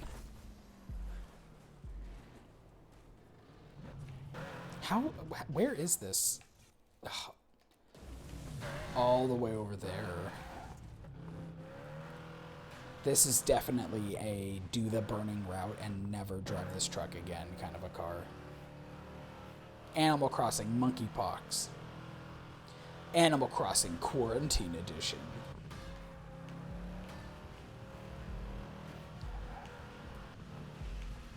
There he is. Oh, come on. Don't jinx Animal Crossing. Don't you put that evil on me. Yeah, sorry, Lupin.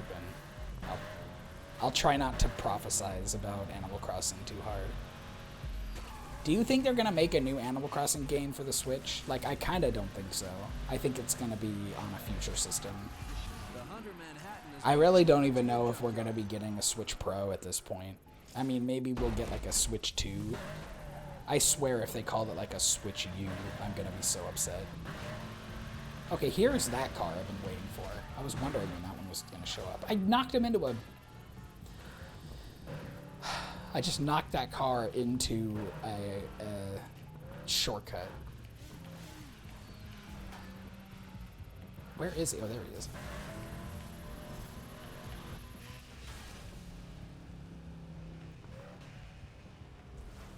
Where did he go?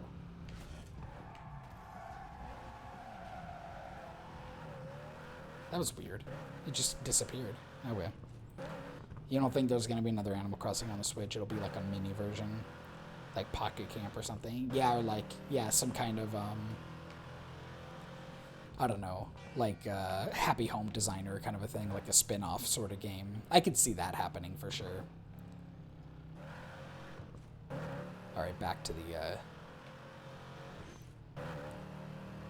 the burning route, I guess, since that car decided to just disappear.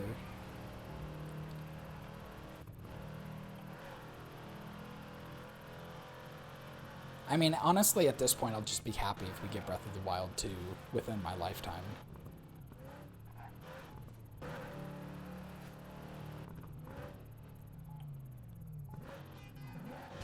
Drive south to Lone Stallion Ranch.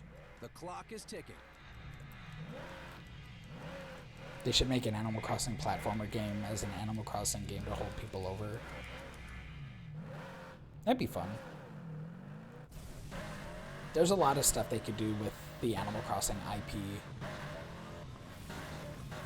Well, I say that, but like I didn't like Happy Home Designer, I didn't like Pocket Camp, and I didn't like the board game. So maybe never mind. But that's just me. It's honestly, I'm at a point now where I think I can confidently say my favorite Animal Crossing game is the very first Animal Crossing game. And I don't think any other Animal Crossing game is gonna kind of match that same amount of magic that the first one had for me as a kid growing up, because it was unlike any other game I ever played as a kid. It was so weird and immersive and everything. But now that that general novelty has worn off, it's kind of like, eh. Like, they can add a whole new cast of characters and new features and stuff like that, and it makes the game better, yeah, but, like, it's not really exciting as much. Animal Crossing was fun because, like, growing up, you know, you had to go to school, so you had to... You made it!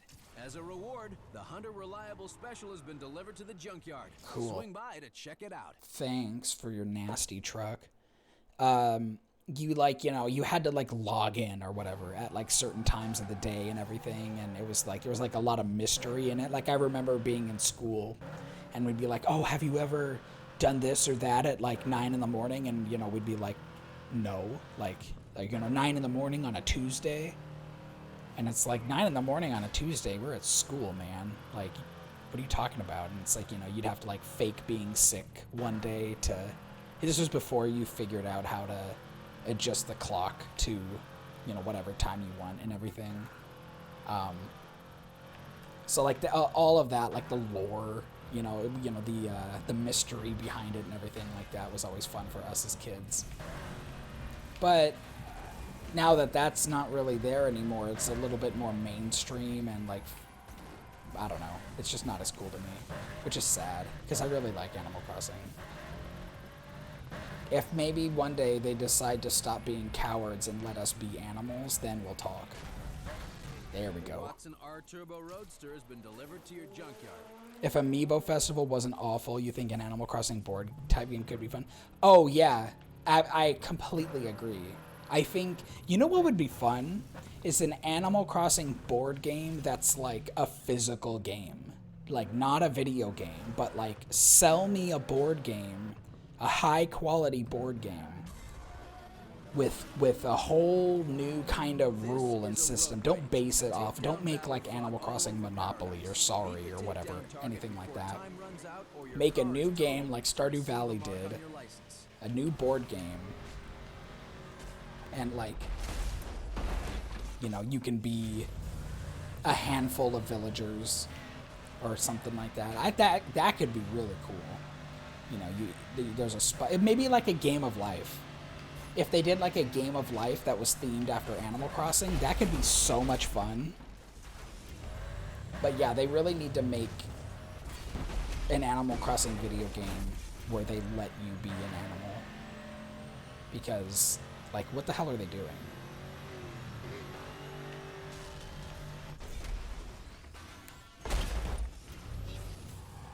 Yeah, that was the thing too, Rocky. You had the DS. Like, the DS was kind of like your thing, and I never really played it until what was it, the DSi or the DS Lite? One of those I had eventually. And then Freckles got me a Nintendo 2DS, or the new 2DS XL, you know, whatever the newest one that was like that didn't have the 3D, but it wasn't a big flat block. It still folded. And I played Animal Crossing New Leaf a whole ton. And that was a lot of fun. I actually have extremely fond memories of New Leaf because I got New Leaf pretty late in the game, like way after the Pocket Camp or the camp. What was it? It was like a whole expansion thing that they added to the game and stuff. But I got that from Freckles as a birthday gift, like right after we kind of like moved in together and stuff, and like summer of 2018 through 2019 is a very nice time in my memory because of the early days of Freckles and I being together and everything. The, you know, like little road trips and stuff that we took together and stuff. New Leaf was your second favorite. There was just so much they added compared to City Folk, yeah. City Folk didn't add a whole ton, but there are some things in City Folk that I miss. I miss going to the city. Yeah, very late. It was very late, Lupin. Extremely late in the game. Because, like, I'm trying to remember when the games came out and stuff. What year did the New Leaf first come out? That had to be like 2012 or 2013? Something like that, right? Road rage. Battle across town against the 2013? Yeah, okay. That would have been right when I graduated from college. And then I didn't get the 2DS XL until 2018. So, like, it took me like 5 years to finally get into that game.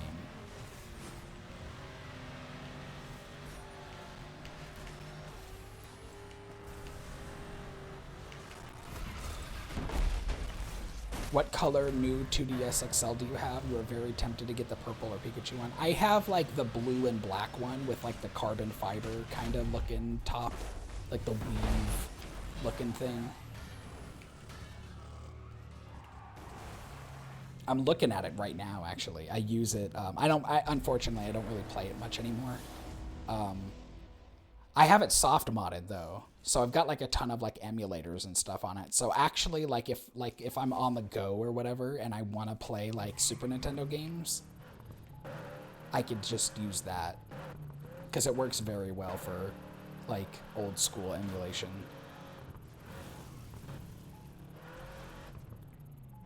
I need to switch out this truck. I don't want to drive this truck anymore. I should have done that like an hour ago.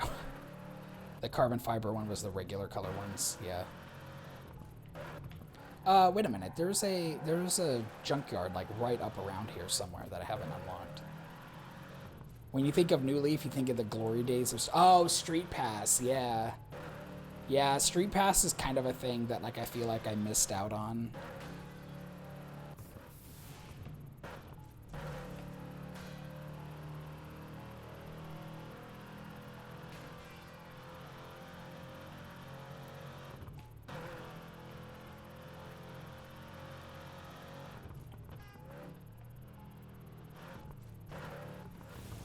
During your second or third year of college, those were good times, yeah. Dude, 2011 was a good time. 2011 was a very, very fast and loose era of my life, and I'm sure it was for you too, Rocky. Because, like, you know, that's when our friend from Alaska came to visit, and, like, that was a wild time, and, you know, we'd had a lot of, like, hangouts with friends, and we did all kinds of crazy things, and we went to Comic-Con. Just a lot of stuff happened in 2011. Summer of 2011 was one of the best years. Yeah, exactly. That's what I'm talking about, man. 2011 was a weird time for you, Jimmy. I hope it wasn't, like, bad weird. It was, oh, that was right between high school and college for you. Oh, wow. Yeah. So it was like you were running off the high of passing your SATs, and then it was just like crazy fun times.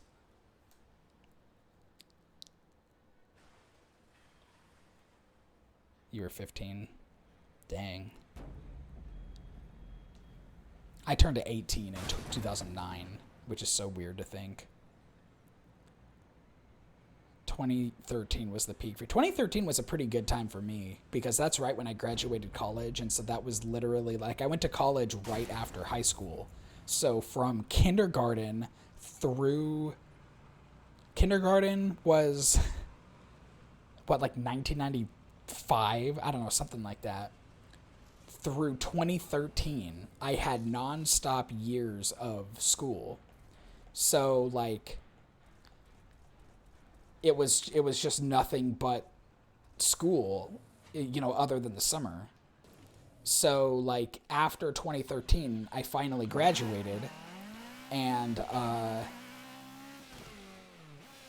yeah, I like this car. Oh yeah, oh man, I missed this car. I'm gonna do a race with this car, even though it's a stunt car. But yeah, I was like finally done with college, and like I had like at the time it was a pretty sweet job. It ended up being not super sweet towards the end, but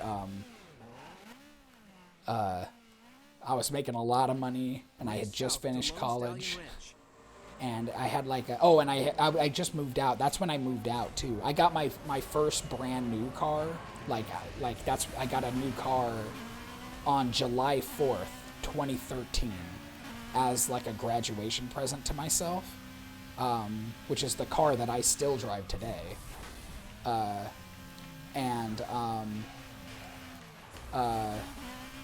was exciting.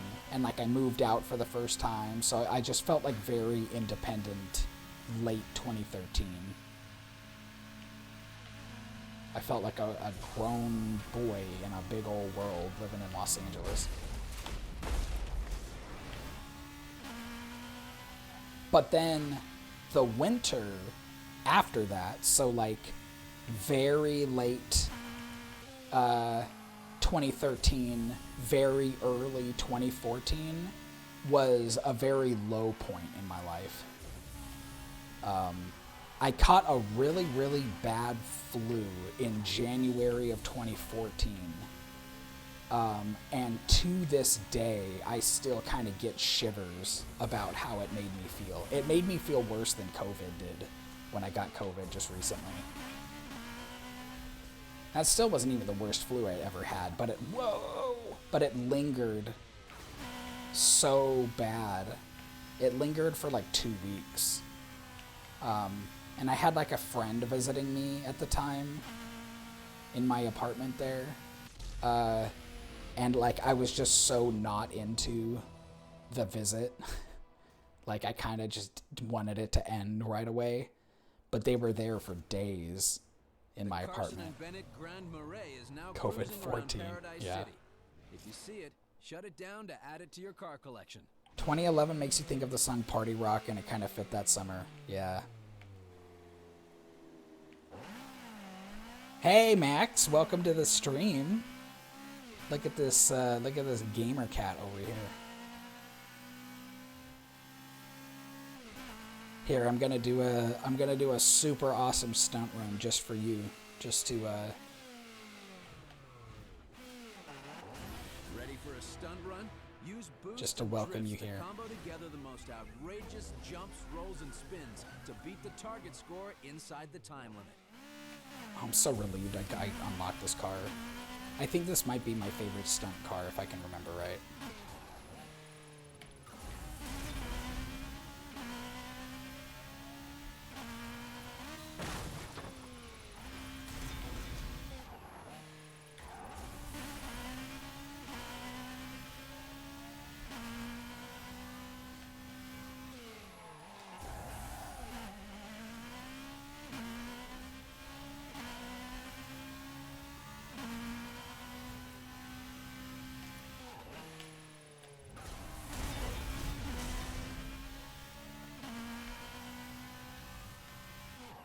Whoops. Oh well, I got the points. I'm good. Do a barrel roll. Do a flip.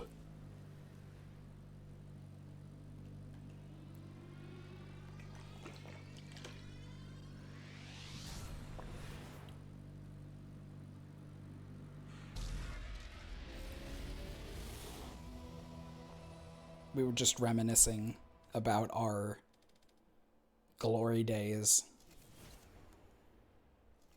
and how summer of 2011 was an awesome time, and how the winter of 2014 was a terrible time.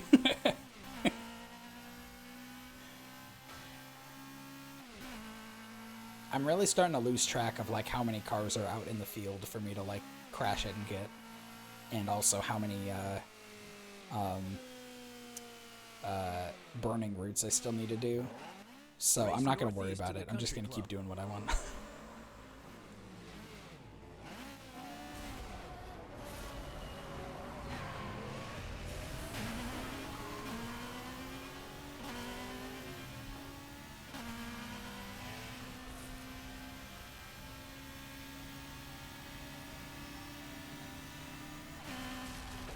Oh, excuse me. Excuse me, sir.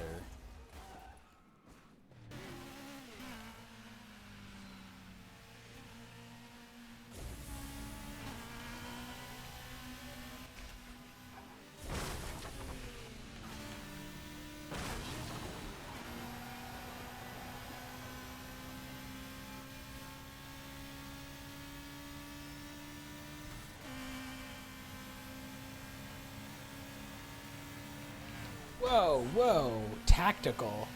Man, tactical T-bone right there.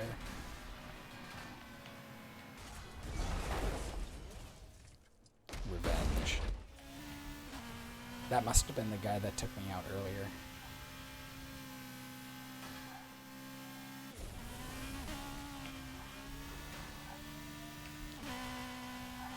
That video game man destroyed you. Bagel in shambles right now.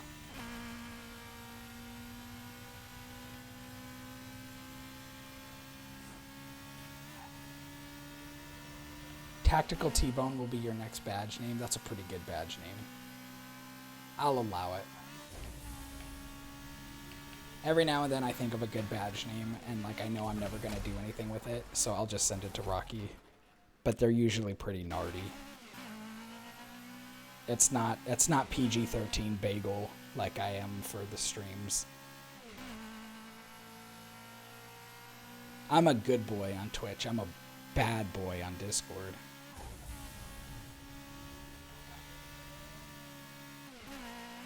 Bagel the bad boy.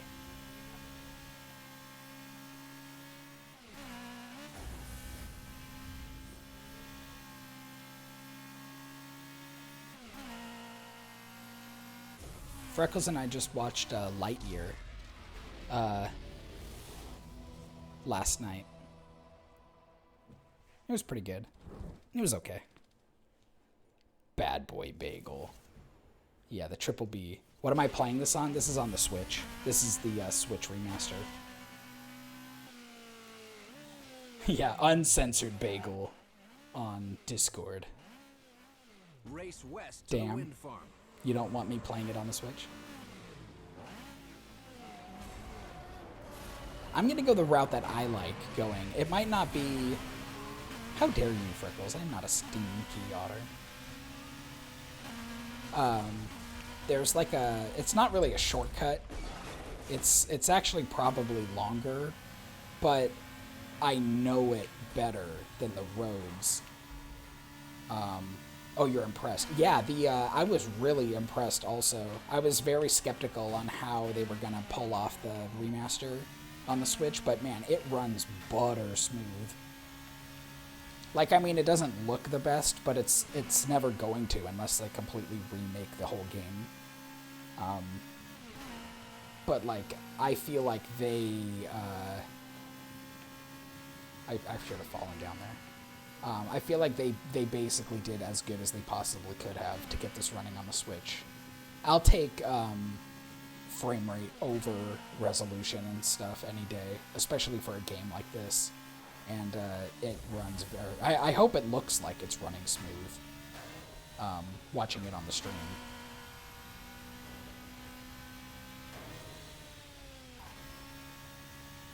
I mean, for a game from, like, 2008, I mean, at this point, this is, like, This is like a 12, 13-year-old game or something like that, I think. That's crazy to think.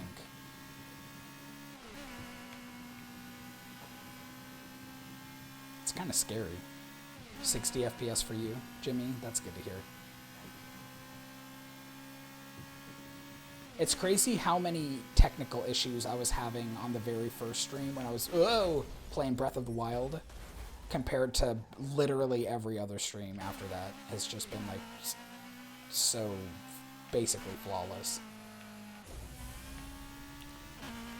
Never trust a hardware video encoder, boys and girls. X264 is the way to go.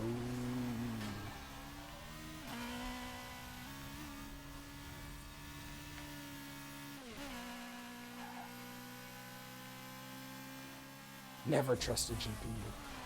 Ever.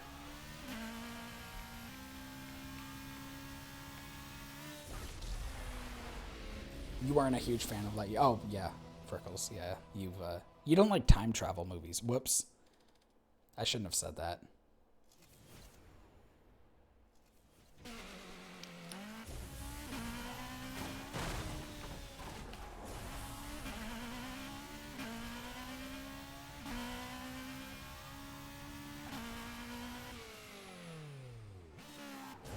This is a stunt run. Drift and boost between Was the jumps, talking rolls, cat and cute? spins The talking to get cat the was the highest best score part you of the can in movie. time limit. I'm sorry, Lupin.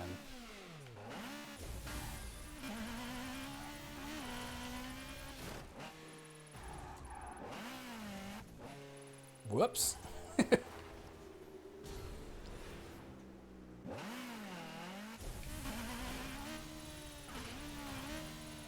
I'm trying to like get down here in one piece.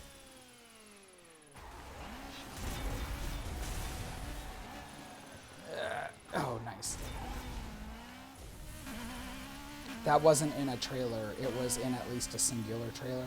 Oh, it was? Oh, okay, then I don't feel bad. Radical.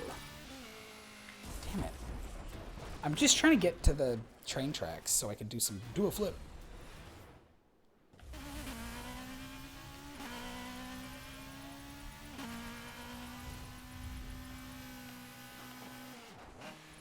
Oh, that is ridiculous. That is ridiculous. The cat was the best part of the movie for sure, absolutely. You want to see Lightyear? I'm pretty easily pleased. I imagine I'll enjoy it. Yeah, you'll probably like it.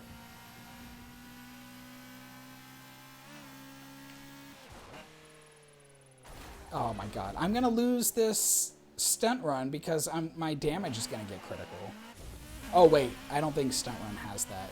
Oh wait, I already won.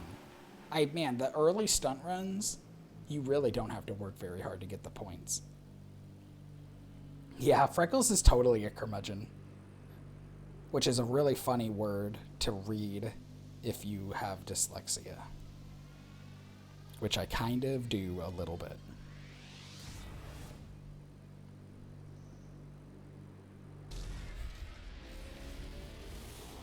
Good-natured curmudgeonly having a stroke.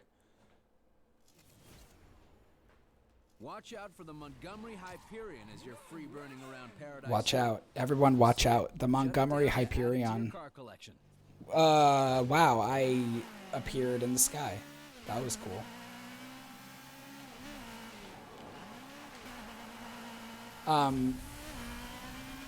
It is a fun word. It's fun. It's pretty fun. It's a good time. Whoa! Max, another good thing about the remaster, and I don't know if it's... I'm pretty sure it's probably all of the different platforms. But the remaster specifically, if you look up here at the top, the Blue Bee Shakes billboard and Screw Fast Construction, Extreme Hot Rod, these are all fake billboards. Like, they're not real ads for anything. Hunter Citizen, reach out and bust someone. These are like the fake billboards that they put in the game originally when it came out. But throughout the course of its original life cycle, they started putting actual ads and actual... I specifically remember playing this game and seeing a big Burger King Whopper, a Burger King burger, on one of the billboards. And I remember thinking, like, that sure looks like a Burger King ad. And sure enough, they were putting actual ads in the game. And I remember when they were announcing that this game was coming out, my first thought was, hey, I wonder if they're gonna, like, still have the stupid ads in the game. But no, they... Okay, that guy crashed. No, they don't. They just have the fake ads. So, like, they kept all of the DLC, like, it has the Big Surf Island and stuff like that.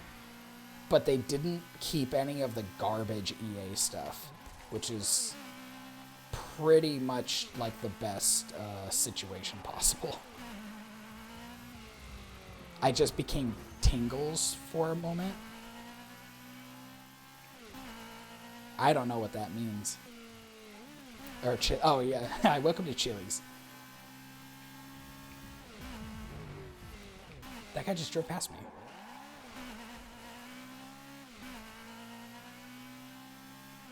Same sort of thing this series had, Freckles. You remember the series just a bit.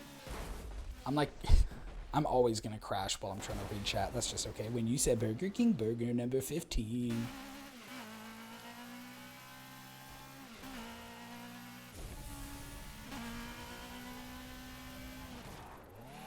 The worst part about a Burger King burger is that you have to eat a Burger King burger. Whoa! Alright, I gotta do the burning route for this car. Ow.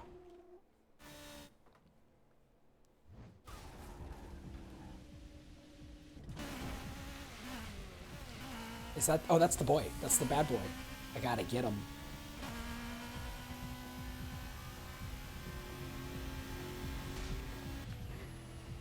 What the heck? Whoa!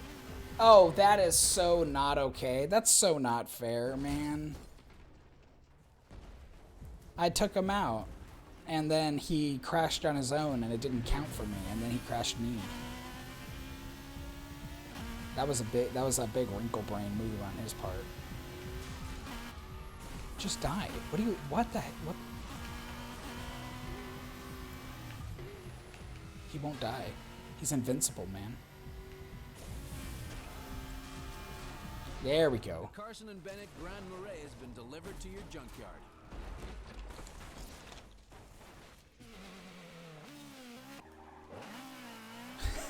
Take that, Cruella DeVille, yeah. Take that, Mr. Burns.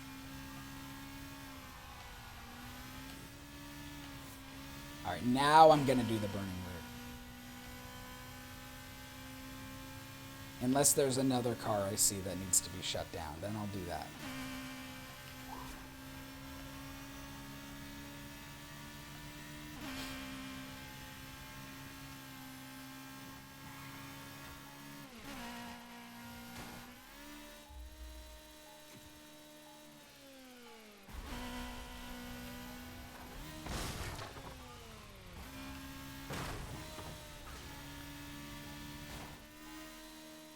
Bagel, I don't know if you should be driving at these speeds with your doors opening. They act as sails. You can't tell, but there's actually... Oh, another car. There's a very strong wind behind me. And that's actually what's propelling the car so fast. It's like a plane. Like the engine is just like getting the air over the wings, you know? That's the wings are doing all the work. You can trust me. I'm an otter. So I'm a otter.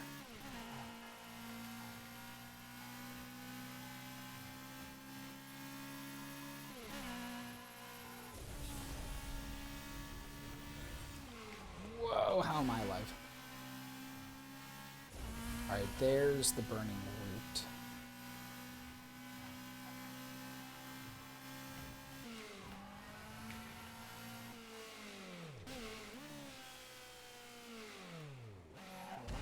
Drive north to the country club. The clock is ticking.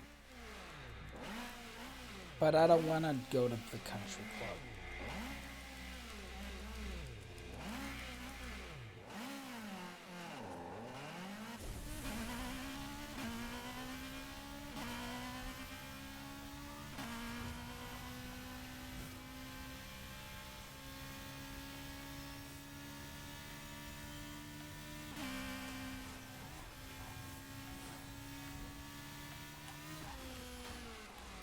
Wow, wow, wow, wow, wow, wow.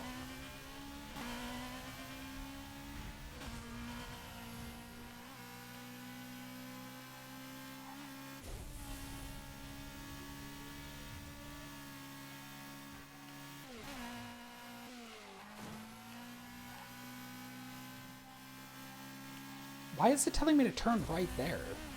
What is this map even doing? Or GPS or whatever. I know better than technology. I've got street smarts, man.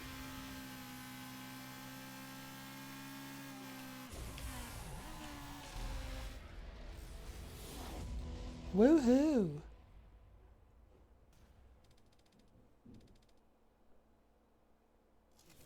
You guys think I can get to Class A by the end of the stream? At the junkyard. That would be kind of crazy to get from learner's permit to Class A in one stream. Is this a speed run? Am I speed running? Is this an actual speed run? Let's go. Probably not. Probably not even close.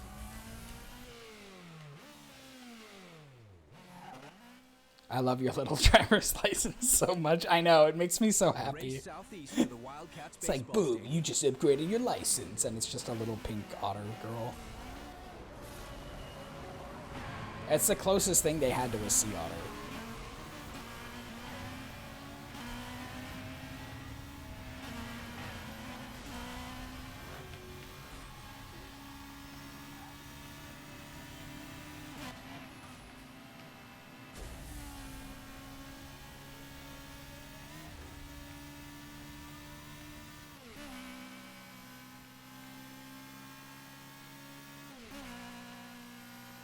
Back when this game came out for like Xbox 360 and the PlayStation 3 and stuff, you know, both of those systems had their own like little camera peripheral you can use,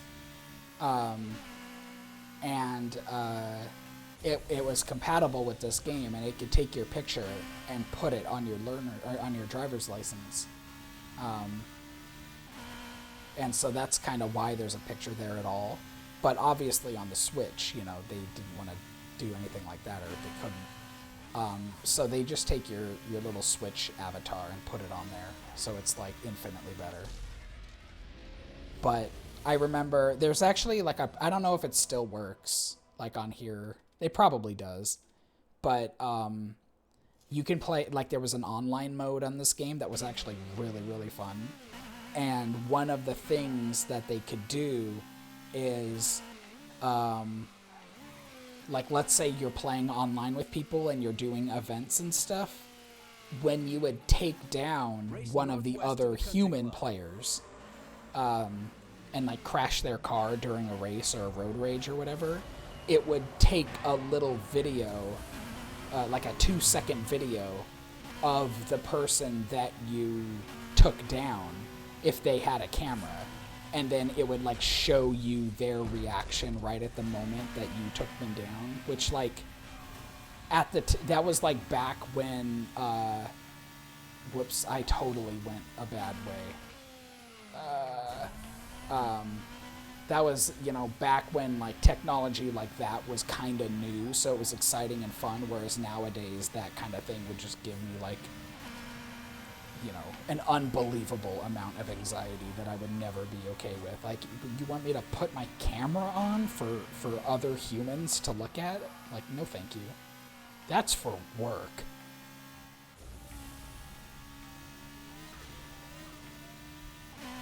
But, like, the idea of that is really fun. You know, oh, no, whoa, how am I alive?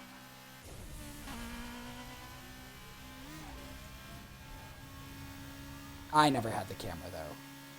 Yeah, I know, right? I would never do that kind of a thing. That was back when webcams were still kind of like new, and like video calling and stuff was like in its infancy. So being able to do it at all from a technological standpoint was just like like no one cared about privacy. Back in like the early 2000s and mid 2000s and stuff, privacy on the internet was like totally a like side thought kind of a thing. Like, you know, of course I'll just tell people do you remember Foursquare? Does anyone remember Foursquare on like Twitter and Facebook and stuff early on, where it would literally be like, hey, here's my like coordinates, you want to come get me? Like, hey everybody, I'm at this place right now, like right now I'm right here in public, come get me. You were the mayor of a few places. That's cool. And you know, it's like now it's like I don't even want Google to know my location. Like if I like accidentally drive into the desert or something, I'm like uncomfortable with the idea of Google helping me out. Oh, this is a one-on-one race. These ones are always a lot harder.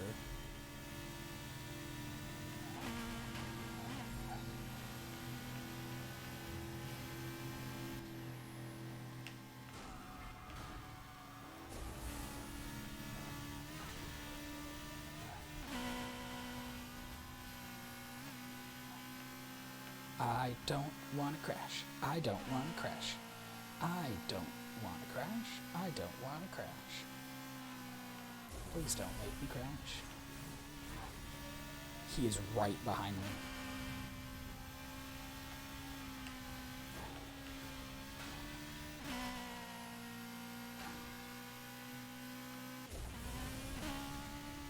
Alright, I think we got this in the bag. Can you imagine this game with like Mario Kart power-ups where you can like throw shells at people? Yeah, and that location and time will stay online forever. How fun. I love Twitter. Hey everyone, here's a database that's going to last for 30 years that tells you exactly where I was and what I was doing all the time. Your local burrito place and a few other places would give you a discount for checking in on Foursquare. I mean, yeah, I could see that's kind of why people would do it even now. If there was some kind of economic incentive, like getting a discount on food or free food or anything that involves getting food for a lower price than normal, I'm in.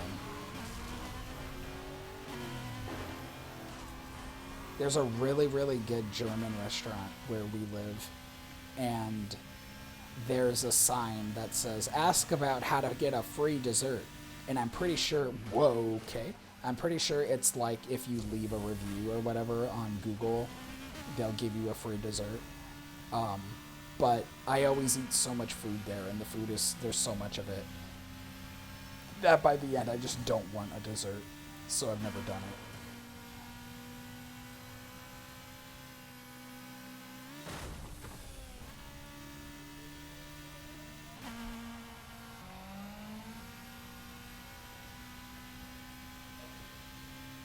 Bless you, Freckles. I heard you sneeze from through the door through my headphones. Sounded like a good one. You'll slap Helios for a free burrito.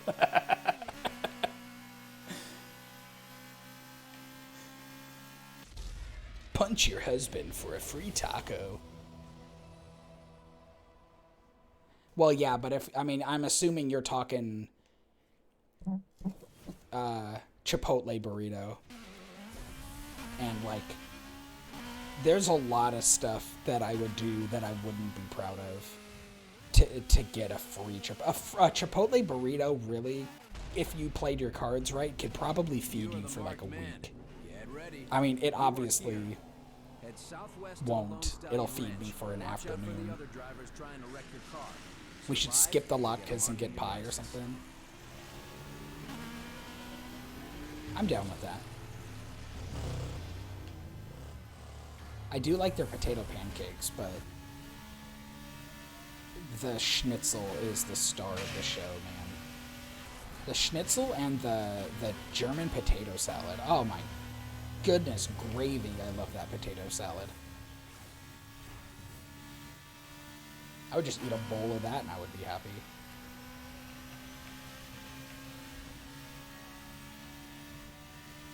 Dude, I think in the last stream, I was talking about how I've discovered tomato sandwiches for the first time. And since then, I've probably eaten like 5.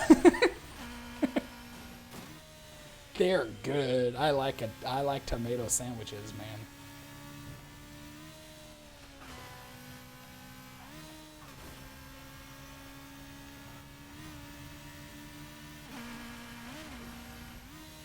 Oh, I love driving the Lone Stallion Ranch. Oh, it's so easy. It's so easy. Easy.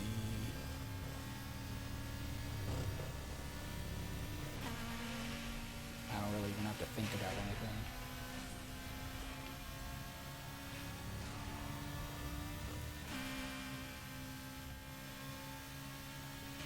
You just take the South Bay Expressway to get at Angus Wharf and then you're right there.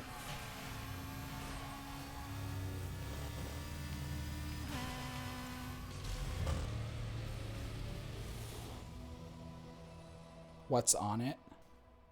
What's on the potato salad? Chipotle and German food. Dude, a pork schnitzel burrito. They somehow, oh, the tomato Sammy, it's sourdough bread, Kewpie mayonnaise, and a tomato, a sliced tomato, and that's it. It's a BLT without the L or the B. I had to think about that.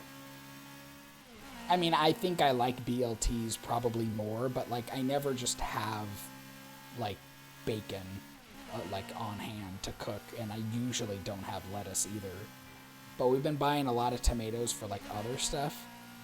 And also we're growing tomatoes. It sounds like Depression era food. I mean, honestly, yeah, kind of, but like it's one of those things that I could throw together in like 5 seconds, and it's so like there's no finesse to it. It's just a damn tomato on bread with mayo, and sometimes that's all I want. You know, it's like a slop sandwich. But, like, you know, I'm also happy eating Burger King, too. You're talking to the guy who just ate Burger King willingly last weekend. So, like...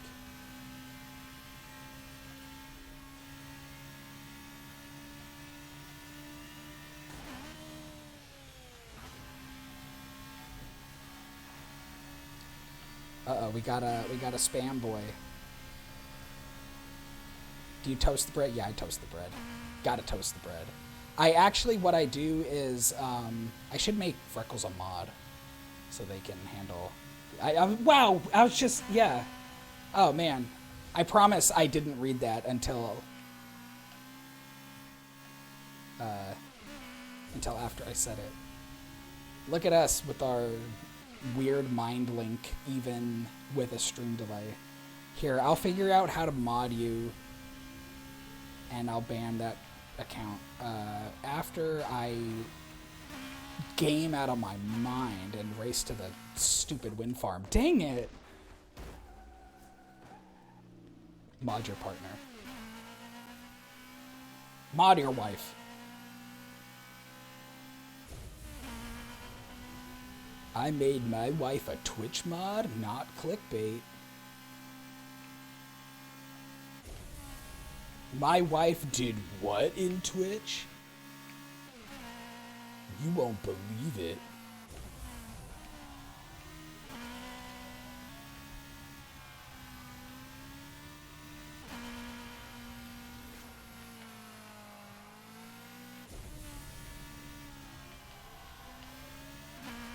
Hey, Spambot, how much you selling followers for? Just kidding. Borat voice. What kind of dog is this? Is this a cat in a hat?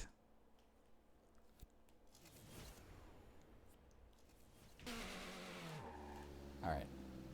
Give me one second to figure out how to be a Twitchman.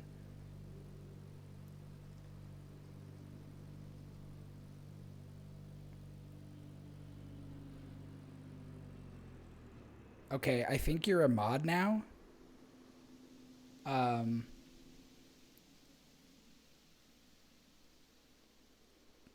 guess I did it. Do you want to try banning that person, or do you want me to do it? If your wife can't ban people, who can? I know.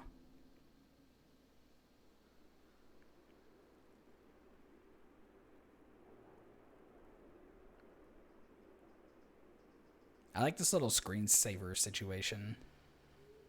After you, like, stop the car for a long enough period of time. Normally it would play classical music during this part, but I just turned music off for DMCA.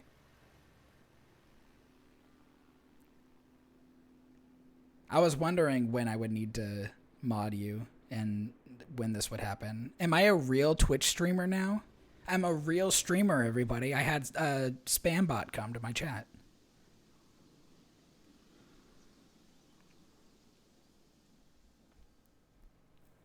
Should I, oh, look at you with your little sword. Oh, you have a little, even in the video, you have a little sword next to you. Oh, that's cool. Yeah, let's go. Should I give the spam bot my credit card info on stream? Would that be fun?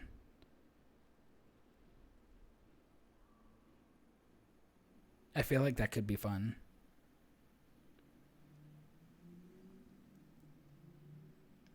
Giving scammers privacy cards with a $1 maximum. Here's my social security number, number 15.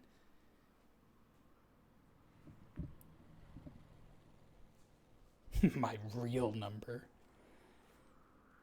Freckles, let me know if you have issues with banning that person or anything. I could probably do it from here. But I don't think that they're sticking around or causing much of a ruckus. So it's a little it's actually an auto-generated account by Twitch to train up and coming gamers like myself how to handle these situations. Yeah, I'm sure they're a bot.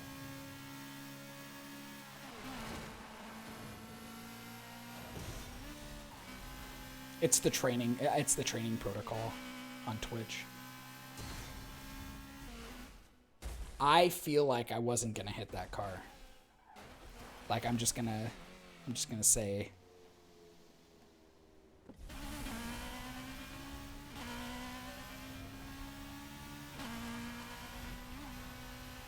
You did it. Are you gonna go mad with power now?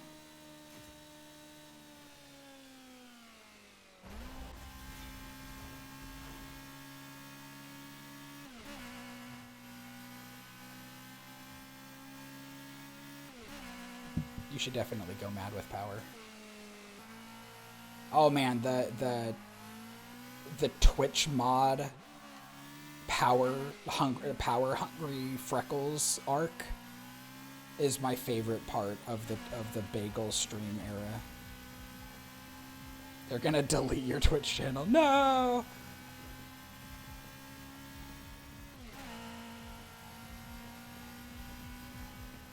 Ooh, hello. Goodbye. The Krieger 616 Sport has been delivered to your junkyard. Guys, I got the Krieger 616 Sport. Are you proud of me?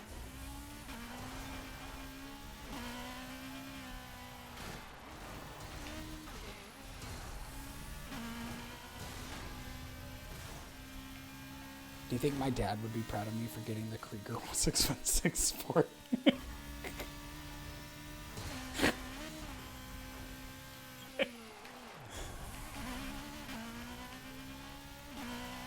I am too curmudgeonly to go mad with power, but you will need a backup mod for when you hibernate all winter. That's fair. I'll just make Rocky a mod.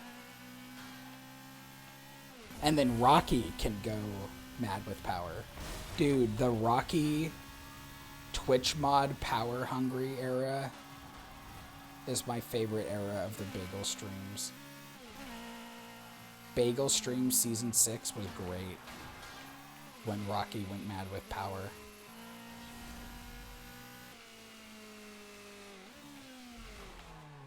Who is this? Who is this stock image model who appeared on the billboards on Burnout Paradise Remastered on the Nintendo Switch? I guess faking it. Oh, faking it? Okay. Alright. Ow. Race east to the Coast Guard HQ.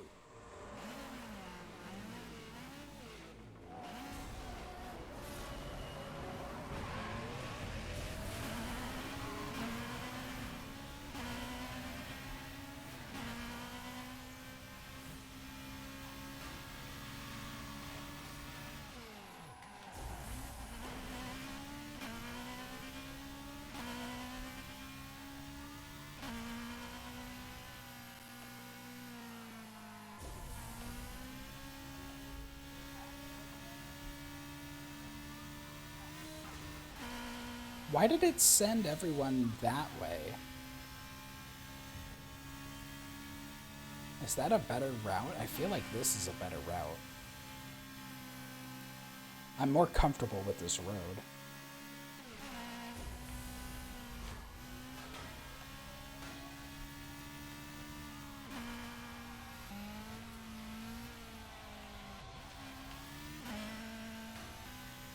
That's probably a better route.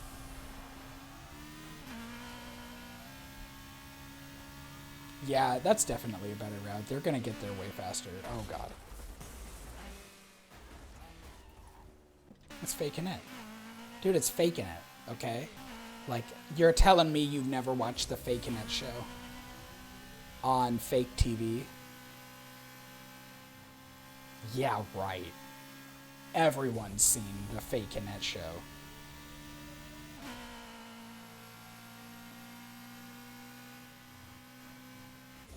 Do you guys think I'm going to win this race? I don't know if I'm going to win this race. I gambled, and I don't know if it's going to pay off. Actually, it might pay off big time. Oh man, it's going to be close. Oh no. Whoa! I came in through the back door. What does the crown mean next to someone's name? That's actually a really good question. I have no idea. The Hunter's Spur is now Yeah, closing I'm around still driving Paradise cars, City. Ben. If you see it, shut it down to add it to your car collection. Is the crown... Wait, what is the crown? Hey, people who know how Twitch works, it's a Prime thing? Huh. Like, if you have Amazon Prime?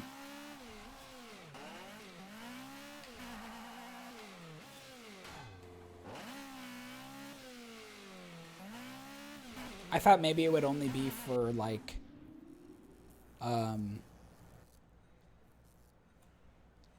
if you are a Twitch Prime sub to a channel, it would show up, but not just if you have Twitch Prime in general. I guess it does, though. Loved by Hollywood glitterati and mafia bosses alike, the Carson Grand Marias is the ultimate getaway car. It takes a while to get rolling, but it really takes some stopping. I'm reading all the descriptions. The Montgomery Hyperion has a few surprises up its sleeve. The problem isn't that it doesn't do what you tell it to do, more that it does it all a bit too eagerly. I'd give you my Bezos bucks if you could, but you don't seem to have subs. I can't have subs open. I'm not affiliate. High tech doesn't even begin to describe it. Computer-controlled supercar power, computer-controlled all-wheel drive, computer-controlled traction aid, Burger King burger. All right, I'll stop. You can't have. There's a lot of stuff on Twitch you don't have access to until you get affiliate. Like you can't get subs, you can't get bits, you can't get channel points. It's pretty much only followers. Like the whole point of, or not whole point. Like the only thing that you can do as an early Twitch streamer, is get followers. So that's kind of why I spent all that money. That's why I spent all that time and effort making the custom follow alert that comes down, because I knew it was the only alert that I needed. I'm gonna have to do special alerts and stuff like that too if I ever do reach affiliate. I hope I do. It would be really cool. All right, I need to start doing burning routes.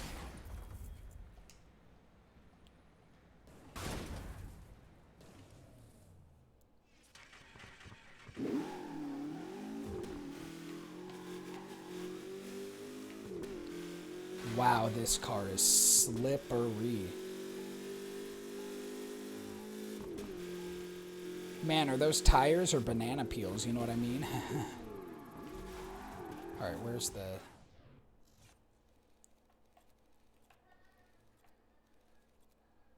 Oh, it's right there. Okay. Okay. I wish you could set waypoints. That would be pretty cool.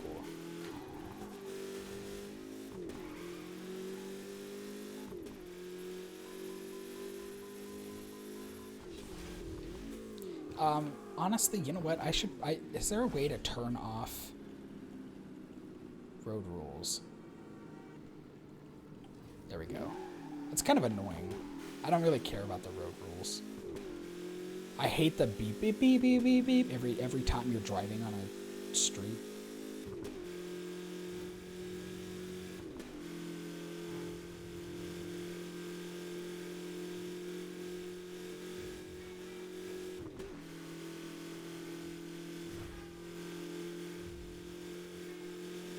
Alrighty.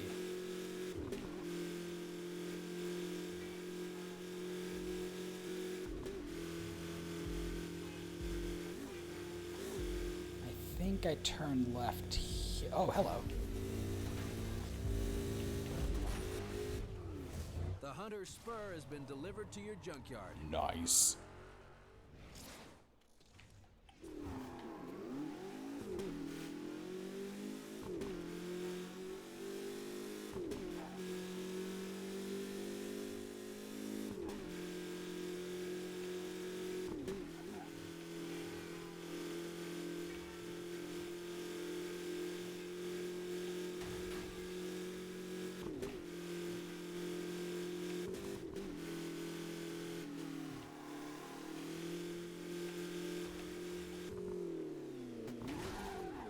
I overshot it. Isn't the DJ in this game like Brett Michaels or something? I don't know. Is that DJ Atomica from Crash FM? Southwest to Lone Stallion Ranch. The clock is ticking. That guy?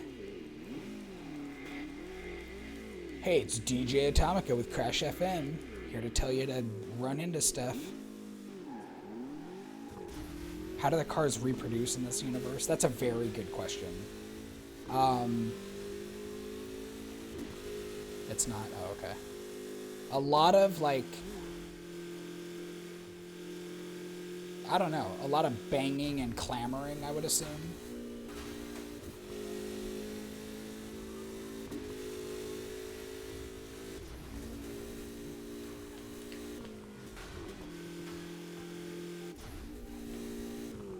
Oh, I knew that was gonna happen.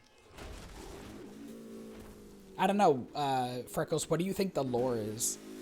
What's, how do cars reproduce in this universe? I need to know.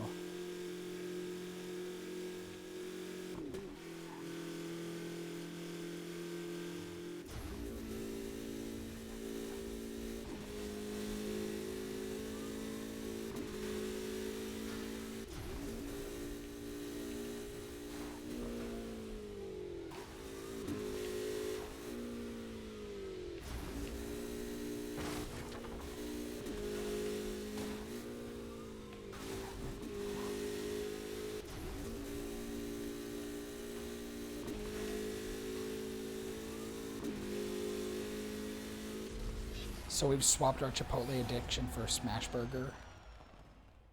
It takes place in the Cars universe.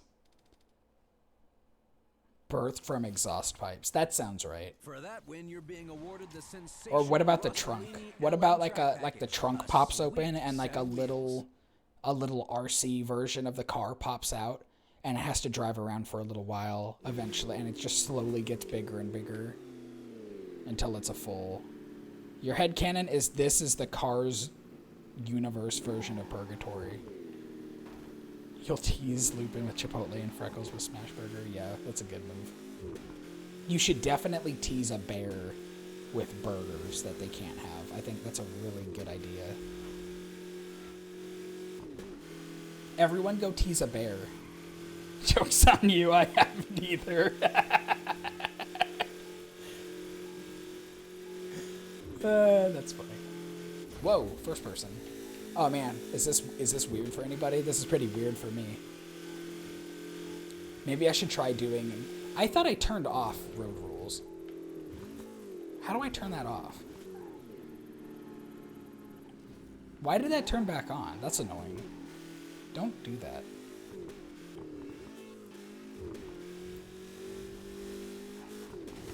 Whoa. Feed the bears. Dude, I 100% guarantee we have bears on our property. Like, probably in the ravine. Cars are planted from Hot Wheels, and they grow until they're harvested. What happens if you don't harvest them when they're airplanes? Maybe like cruise ships and then aircraft carriers, and then like who knows? They basically become like the Leviathans of this universe. A smash burger in a burrito? Dude, I would eat a smash burger in a burrito as long as it didn't have shredded lettuce in it.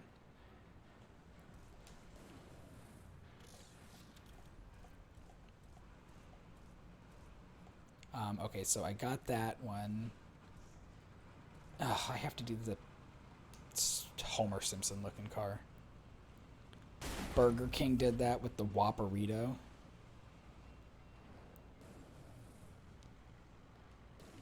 I've never heard of the Whopperito, but I am not even close to thinking that it's fake. Like, I 100% believe you.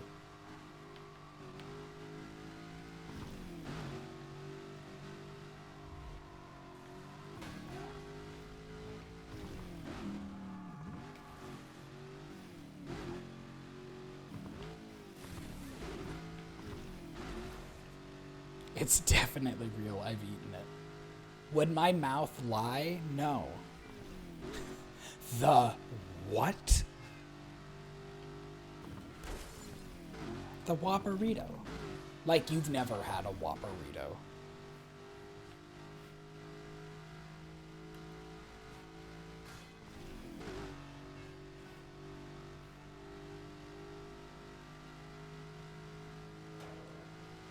That sounds like something they would have at Baker's. Baker's is a fast food chain that I'm pretty sure only exists in Southern California. But they're kind of old school, almost like In-N-Out old school. Like I think they started in like the 60s. There's so many fast food chains that started in the 50s and 60s in California, now that I think about it. I don't know why, but something about that era in Southern California seems to have like harbored the beginnings of so many fast food chains, but a lot of them never made it out of California, and I think Baker's is one of them. But their big thing was they were the original twin kitchen, and they had burgers, but they also had Mexican food, and I guess that was like new at the time.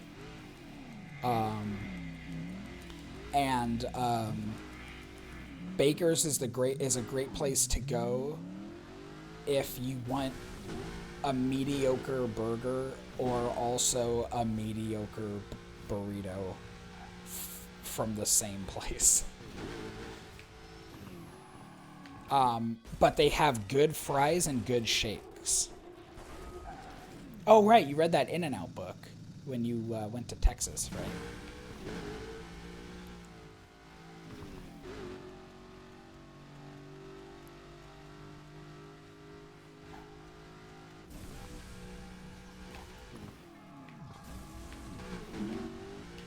Whoa, man, this car turns like a boat. It's because LA was and is so car-centric, and cars were the future in the 50s. So there were a lot of drive-ins, and oh, that makes sense. Wow.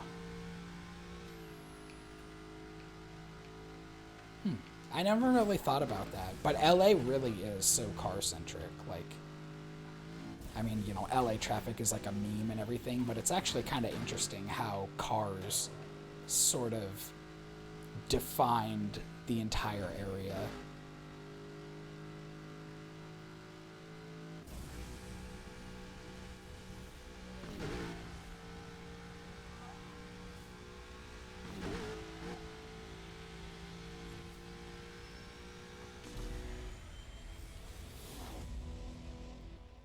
Fast food was the result of World War whichever. I'm going to assume World War II. Because everyone got into cars and obsessed with driving around. Huh, yeah. Have a Hunter Manhattan custom to add to your growing car collection.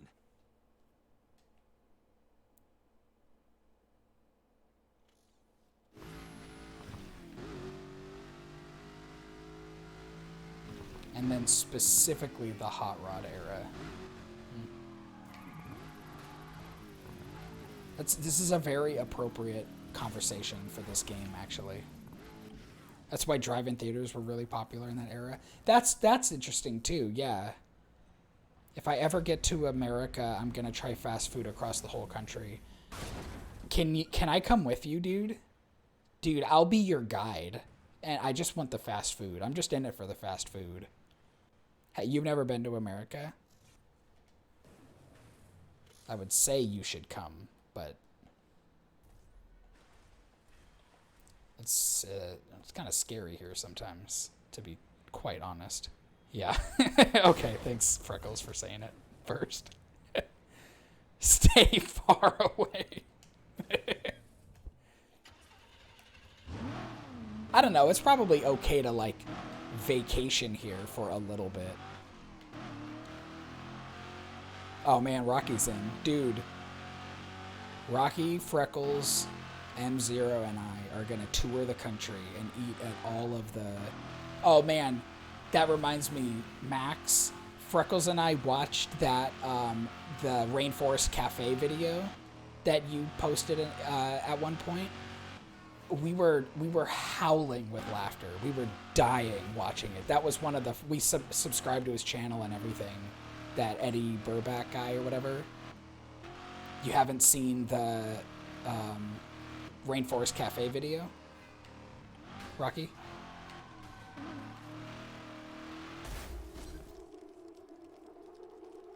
Yeah, I never did either. I've so I think he's friends with Ethan Nestor from Crink Gameplays, and I think that I recognized him from when they played Among Us a bunch.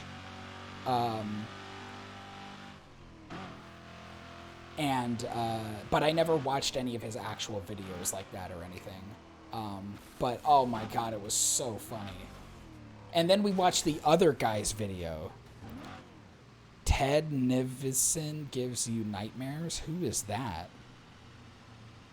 Alright, Freckles, you don't have to come on the vacation if you don't want to. Oh, Rocky, you absolutely have to watch the Rainforest Cafe video.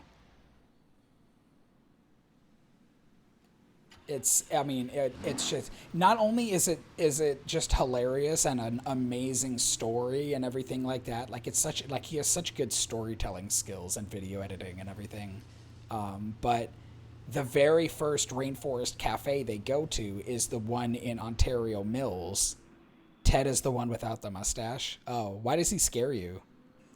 I watched his video, his version of the whole road trip after that one, and I thought it was like pretty much just as good. Yeah, Lupin, you can come. So it'll be me, Rocky, Lupin, and M0, and we're just gonna drive around America eating the shittiest burgers and stuff.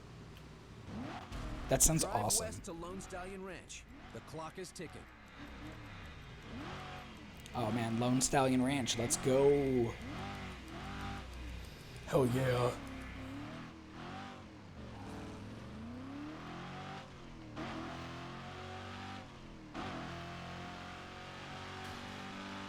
No, you don't get to come, Freckles, if you're just gonna be a curmudgeon about it. You have to partake in eating at every single place.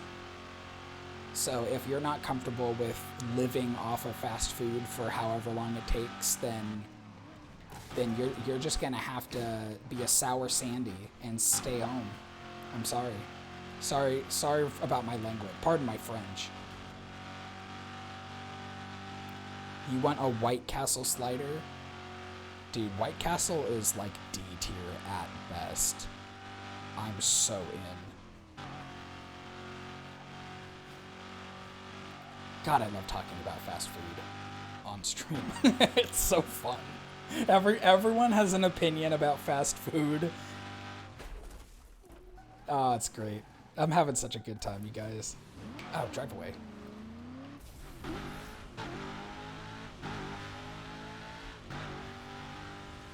Oh no, chat's going too fast. I can't read. Ah.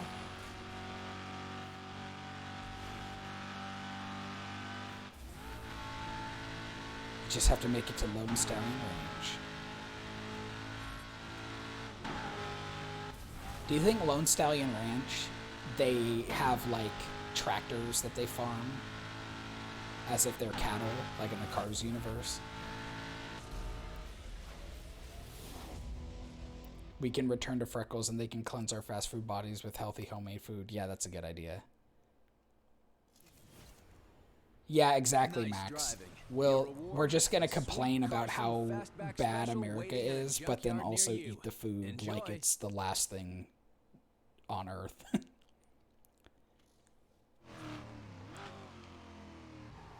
There's a show called Fast Food Nation that used to be on TLC that made me become really interested in American fast food culture. Yeah, there is something very special about it. I can't believe you're going to leave me home on the hypothetical vacation. I mean, you don't have to stay at home, but you have to eat the burger if you come. It's really a dichotomy. You get one or the other. You either stay at home and eat healthy food and probably keep 10 years on your lifespan, or you can come with us and destroy your arteries and taste buds and every other part of your body and have a ball. It's America, okay? Are you telling me you're unpatriotic? Jeez, they might have salads. No, you're not allowed to get a salad. I'm just kidding. You can get a salad. In between the fast... Oh, I read that as fast food bingus. In between the fast food bingus, we'll just have a few bites of uncooked broccoli to provide occasional nutrients. I don't know about that. It seems a little extreme. I'll eat one slice of lettuce. I'll eat one tomato sandwich. Oh, the guy from Man vs. Food had a show about food trucks. Man, you've seen a lot of American food shows for someone not in America. It's kind of cool.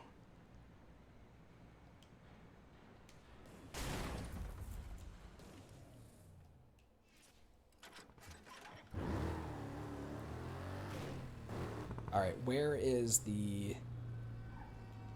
Wait, is there no burning route for this car?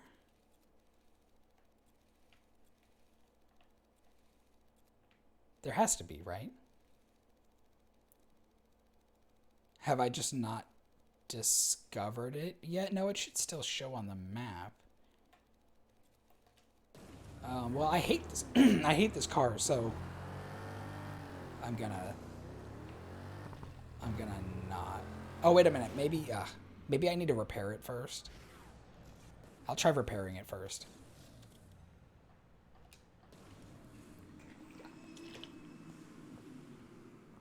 Adam Richmond. Yeah.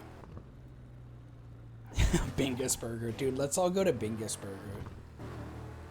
Dude, I've been seeing rumblings of a new internet cat named Dingus who looks just like Boba, and it makes me very happy. Oh, okay, you have to repair the car before it shows the burning route. That's good to know. You get American TV over here, especially on cable. Oh, I guess that makes sense. I'm sorry about that. I'm sorry about our TV. On behalf of all of America, I'm sorry what you have to watch. Next time you visit the UK, you want to go to... Hold on. I'll have to park the car for this one. Binley Mega Chippy? What? What?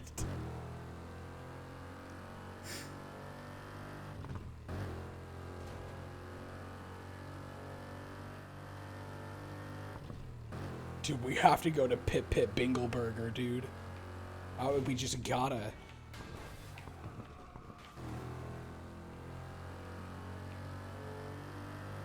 Oh, it's a big meme. Okay.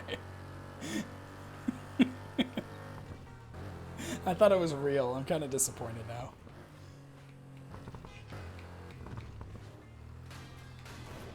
I was gonna say, that sounds like a really good badge name. No, it's real? Oh my god. Okay, well, then someone needs to fill me in with the Binley Mega Chippy lore.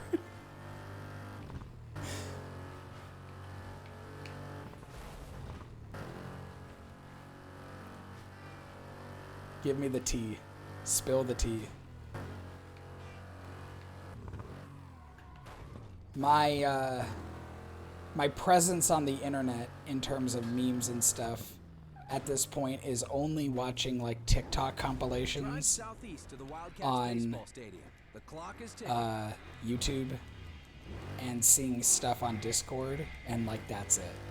Because I'm not on anything else. I'm not on TikTok. I'm not getting them firsthand, you know?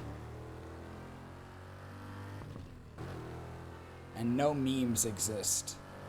No original memes exist on YouTube. Everyone knows that. YouTube is for educational content, food content, and meme compilations from other more creative sources.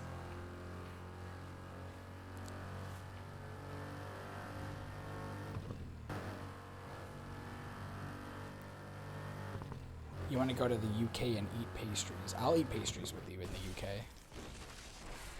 It looks like a fire station. Is that Firehouse Subs? Is it there? They had a Morbius meal? They did not have a Morbius meal at the Binley Mega Chippy. You're lying to me.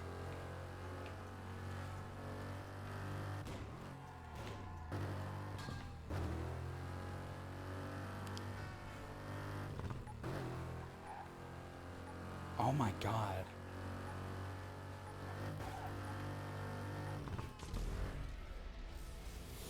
Sweeney Todd pies, please. I've still never seen Sweeney Todd. Freckles said I should watch it at one point.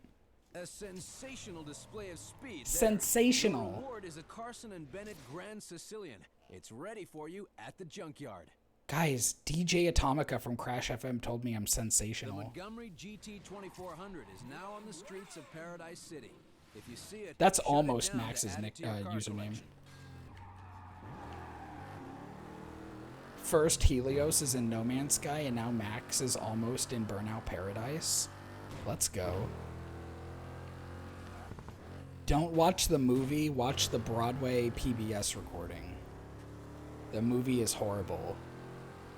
When they give you the Morbius meal, they say it's Morbendine. Well, obviously we need to buy our tickets to the UK right now.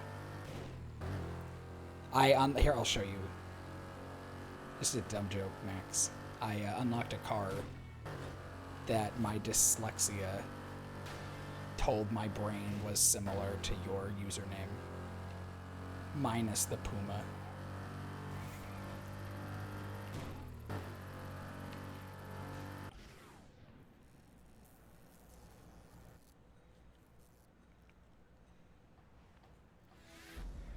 Not this one. Don't worry, the bullets missed all the important bits. This Sicilian monster packs an extra boost power to get you across the border. Oh, I haven't unlocked it yet. I need to shut it down. Well, it was called like the GT 2400 or something like that.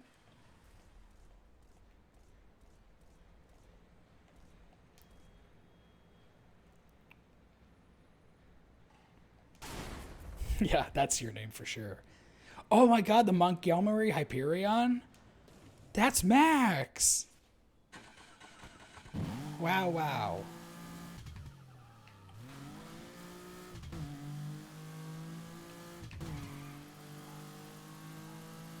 Does the GT in your name stand for Gran Turismo?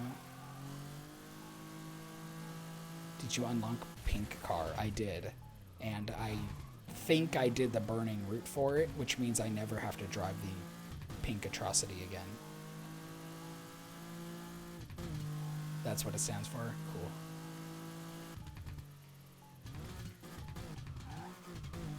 I always like to know the backstory behind people's usernames. I think it's really interesting. I think the username is something that's like so easily understood and ingrained in everybody nowadays. But if you look back to just like, you know, 40 years ago or something like that, it would be like, what the hell are you talking about? Username? Like a nickname? Like, what do you mean? But now it's just kind of like everyone knows what a username is and means.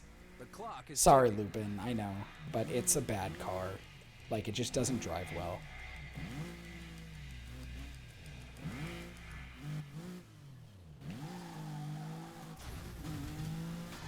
Ow.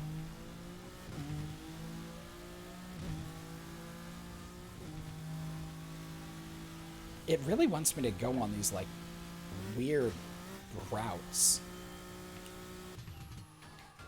Ow. I say as I crash my car.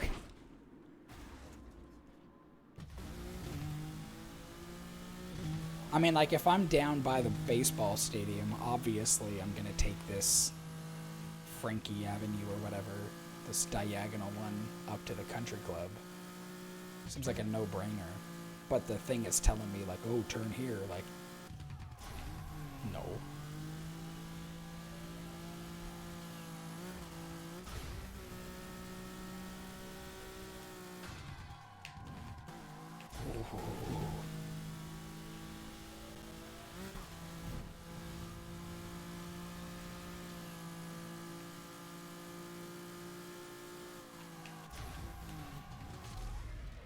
What does otter bagel mean? It means I'm a sea otter that likes to eat bagels.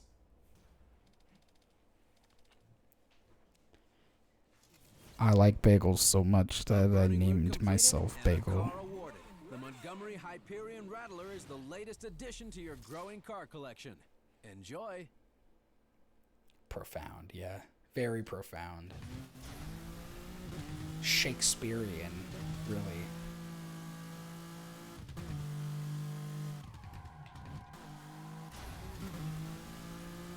Blueberry or everything? Well, honestly, like, if we're talking bagels now, it kind of depends on, like, where I'm getting it from, but that's because the texture of the bagel is probably more important to me than, like, what's on the bagel. Oh! Ow. Schmear is so good. Yeah. I like, so, like, if you think of bagels as almost like donuts, where you kind of got, like, cake donuts that are smaller and, like, a little bit more dense and chewy and everything, but then you also have, like, the big fluffy yeasted donuts that are kind of, like, a little bit more airy and open and, like, light and not as chewy. You have the same thing with bagels. So, like, I'm a lot more into the latter for donuts and bagels. I like more open, less chewy, less crusty kind of bagels. But like that's the more important part of it. But keeping that in mind too, I think like onion and cheese is probably my favorite like bagel flavor or like topping or whatever. But I'll take an everything bagel.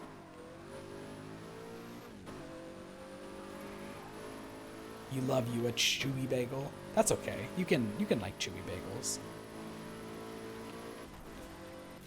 It's okay to like different things that I don't like. That's okay. Yeah, Freckles is into the cake donuts, and they're into the chewier or the sweeter kind of plain bagels. Anything that involves sweet stuff.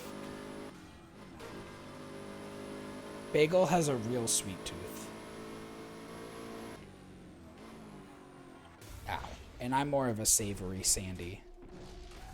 No one is allowed to disagree with the otter. Everyone will love my bagels that I like. You need your donuts to be light and fluffy. Yes, dude. Max knows where it's at. I don't really like dense cake donuts, man. I really like...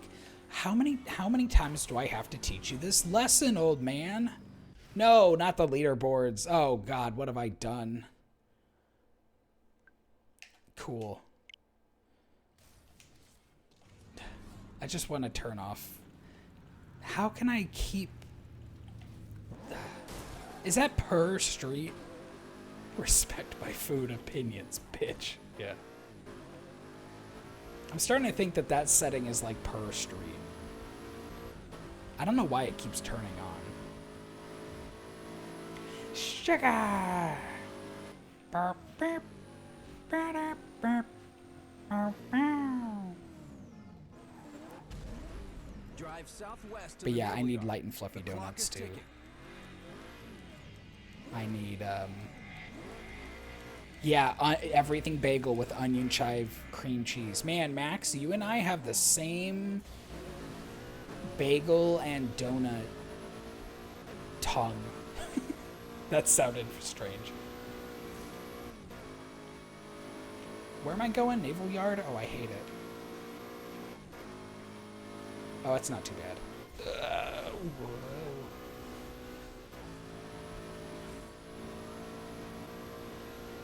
What I'll normally do is I buy bagels from the grocery store from like the bakery department, like the bagels that the store themselves make, the Safeway bagels. And they don't come pre-sliced. Oh God, I'm dying. They don't come pre-sliced. So what I'll do is I will buy them, and then we take them home, and then I slice them. Hold on.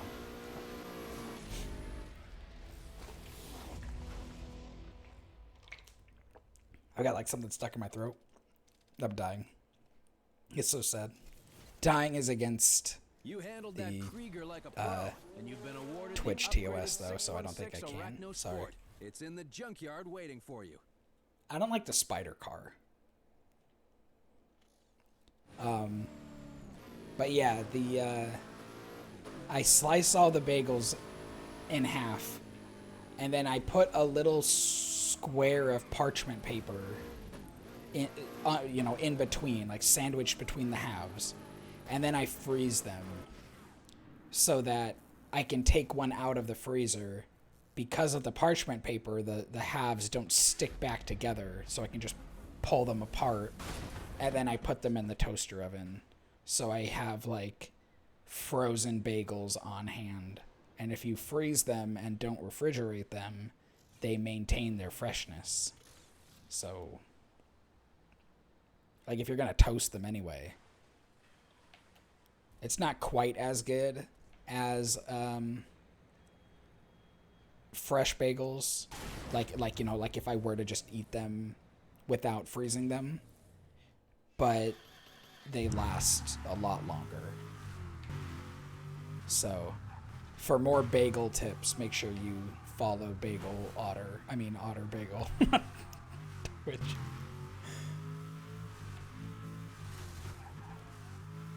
Bagel Otter, the Otter Bagel.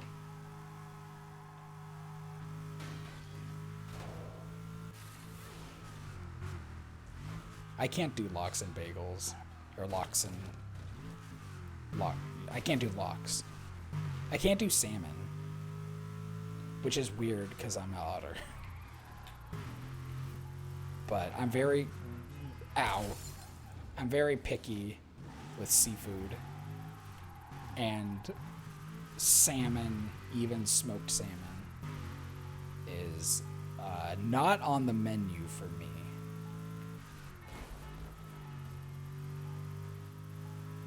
You can't do uncooked fish. See, I like some sushi. I love some sushi. Lock, stock, and 2 smoking bagels. I love tuna sushi, like Maguro sushi. That's one of my favorite things ever. And like a good California roll. Oh man. But salmon specifically is not good for me.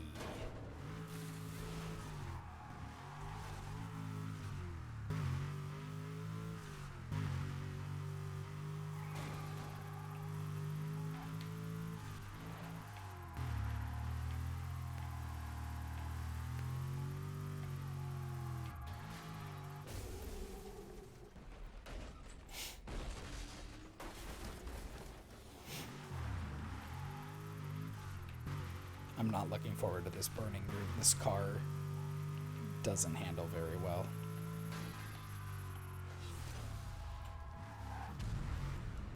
Drive northwest to the Crystal Summit Observatory. The clock is ticking.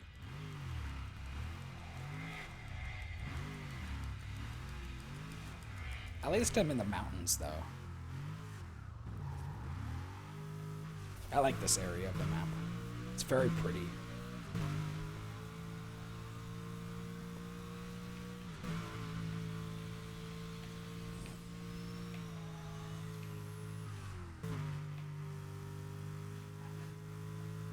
You hunger? Dude, you want to go to Burger King? Let's go to Burger King.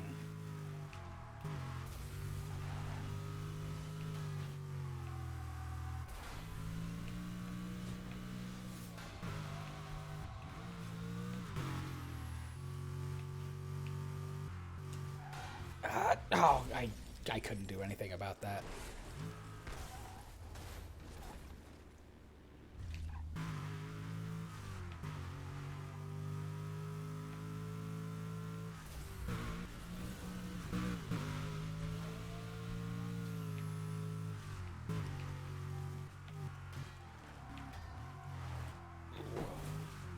This thing loves to drift and like not get out of the drift. Ow, ow, ow, ow. Ah. Your Whopperito awaits.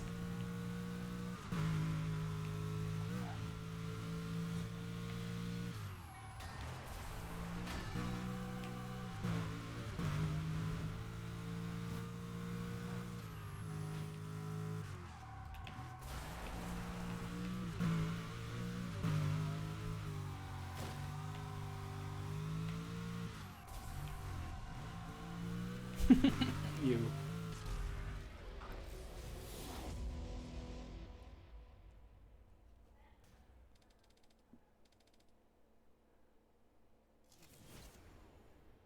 You nailed that target time. Your prize Dude, I nailed it. Hotspur.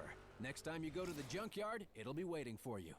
Did you hear DJ Atomica from Crash FM thinks I nailed it? Oh man. You think he thinks I'm like handsome? Oh. So cool. The only problem with driving around in the mountain area, he's your dad. No way. My dad works at Nintendo. I don't like driving around the mountain area, or one of the reasons why I don't like it is because it takes so long to get back to the junkyard. And I don't want this car anymore.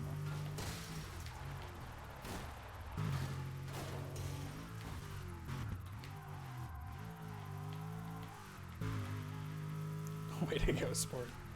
You did it, champ. The Nakamura 45 car is now in your collection.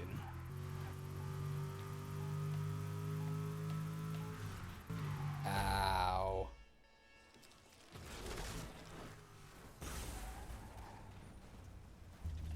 He's your dad. I don't know why that's so funny to me, but it is.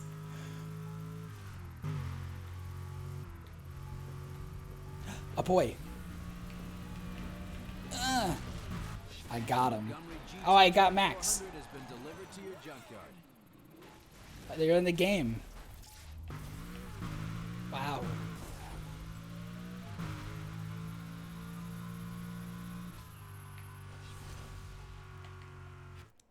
Ouch. It's me. We have... You're not gonna like this. But we have Raisin Bran, and we have Magic Spoon.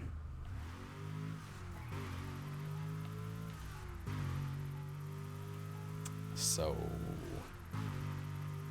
by your definition of cereal, we don't really have cereal. Man, the Magic Spoon was such a letdown. I was really hoping, through all of the awesome YouTube testimonials, that it would be a fantastic, healthy alternative to the sugary snack cereal that we all grew up on. I know. R.I.P. Bagel, mauled by a hungry bear in his own home. I know, it's so expensive for how garbage it is. An out-and-out track car, light, powerful, and so much grip that it takes a lot of persuading to make it go sideways. Watch out for some understeer when cornering at speed. I know what that means. I'm a car boy. I know. Sheesh. I'll send you some of my honey bunches of oats. It'll probably be stale by the time it reaches you. Dude, if you... I know, the Magic Spoon. It looks so good. It had such high hopes. Look at me, I'm driving Max. Wowie zowie.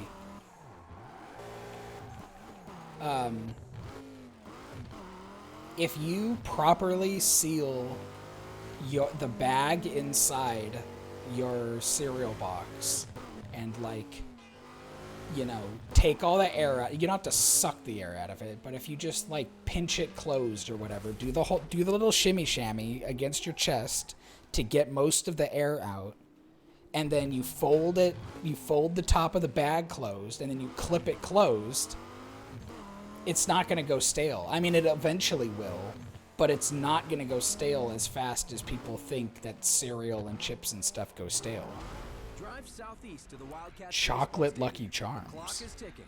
Interesting. I've never had chocolate Lucky Charms before. Oh man, this is a long race. Whoa. You just ate a hot dog bun with no hot dog and ranch on it. Okay, you're not allowed to make fun of my tomato sandwiches anymore.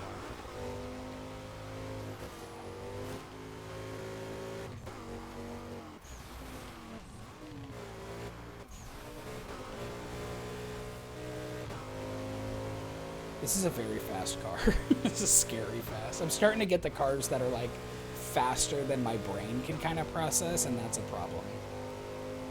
At a certain point, I sort of hit like a mental wall when I'm playing this game where my reaction time is just not fast enough, and then it starts getting really hard.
All my food has to be cooked, and I'm too lazy right now. I just like to punch the bag back down into the box and call it a day. That's why our cereal goes stale, babe, and our chips and stuff, because they don't get properly. Keep your eyes open for the Jensen P12 driving around what do you call it? City. If you see it, I was gonna say exercised of air, which is not right, but actually kind of close. Evacuated of air. You don't need to take all of the air out. You just need to like get as much as you reasonably can out and then clip it closed. And it'll stay fresh for like a crazy long time. Chips, cereal, cookie, like whatever. If you buy a thing of cookies that like doesn't come in a container that can close itself off from the air, then you got to take it out of there and put it in a bag that can, because then it'll last longer. Give it a little roll and shove it down, it's fine. I mean, yeah, that's fine. That's what I mean. Ottersplaining. I am ottersplaining how to not make things go stale. Where am I driving? What am I doing? Oh, Mark.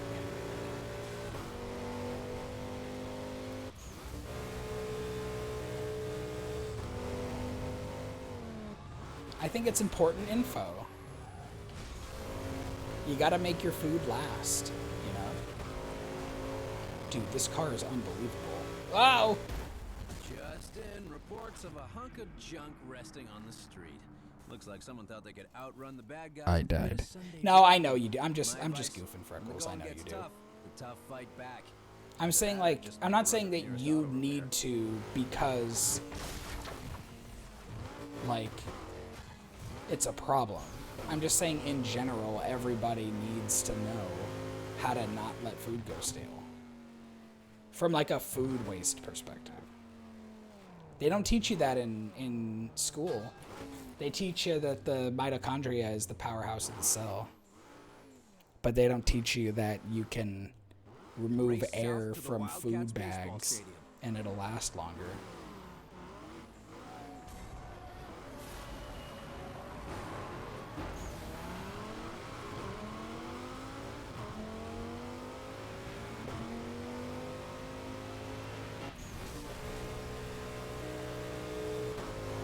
You can't believe I'm putting my wife on blast. No, first of all, it's twitch.tv, Lupin. Oh, I crashed. Oh no. Crying 5 ever. Like if you cry every time.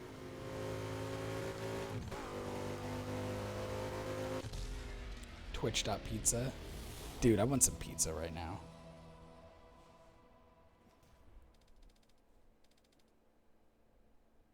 Every Tim. I cree every Tim.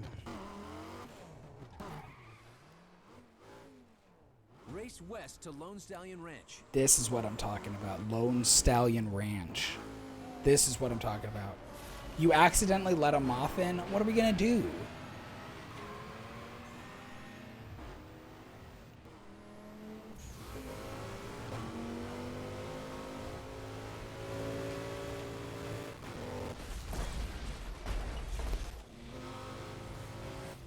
I can't believe you've done this.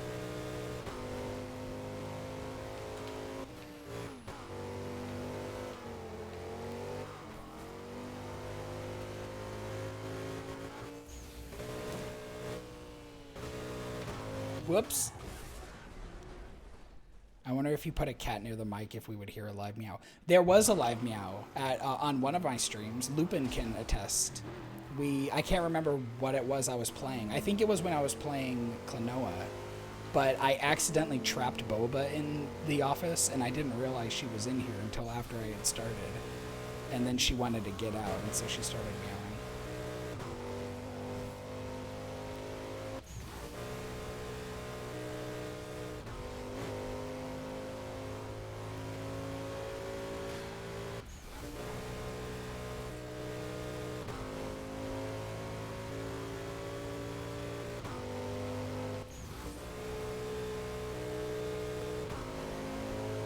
Yeah.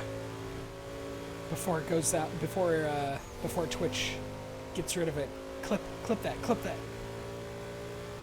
Write that down.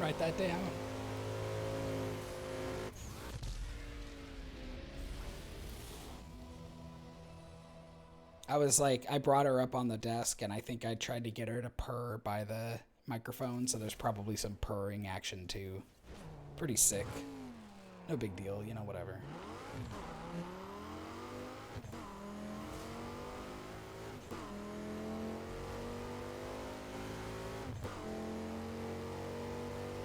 I'm gonna switch to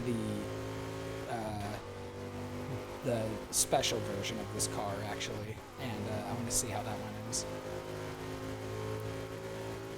I know you missed it. It's so sad.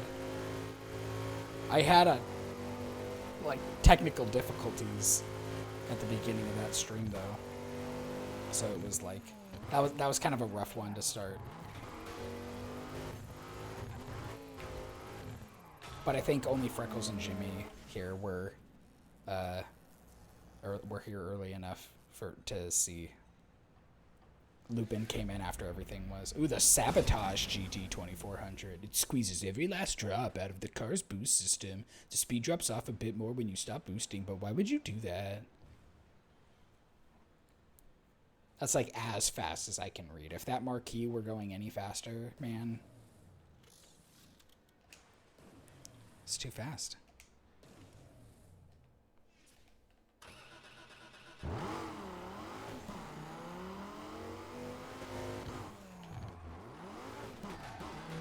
That voice cracks you up every time. Number 15, the Hyperion. Boy. Oh man, this one handles differently. I'm going back to the OG. You missed the tech. Yeah, that's right. You came in right after, I basically had to end the stream and start it again. So there was like a 3-minute VOD at one point where I was trying to get stuff to work, and then I just deleted it. But nothing happened or anything. That's weird that they handle so differently. Oh wait, have I? Oh, okay. I actually have done all the burning routes now. Okay, cool. All right, well, I'm gonna just do more races then.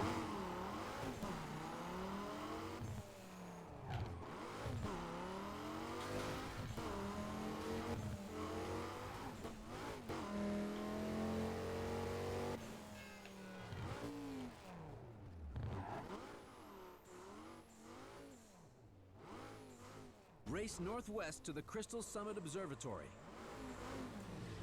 I don't wanna do that. It's so far away. I gotta drive up Harbor Town. Man. No one wants to drive up Harbor Town.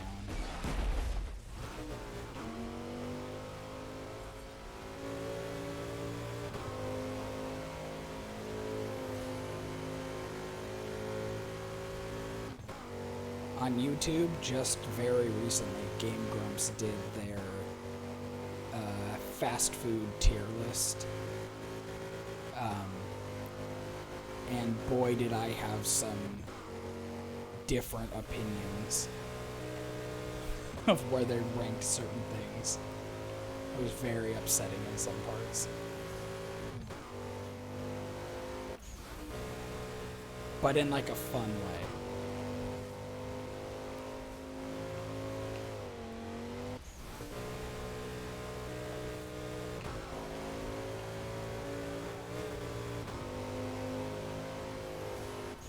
How have I not crashed yet?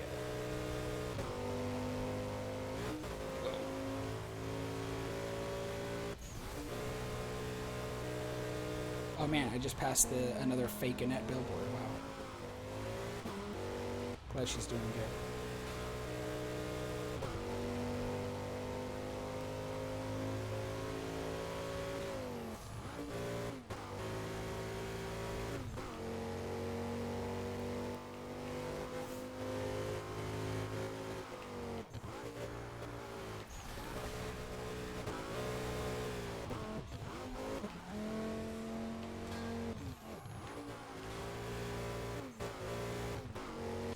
That went very well. You're about to morb. Your sleep meds are kicking in. All right, Max. Well, thank you for joining. It was fun having you here. If you drive and abide by all the traffic rules, do you get an achievement? I don't think so, but maybe. Aaron has some terrible opinions in general. Yeah, he get a wedgie in a swirly. Yeah, Aaron is a very, very opinionated boy. And most of those opinions are pretty stupid.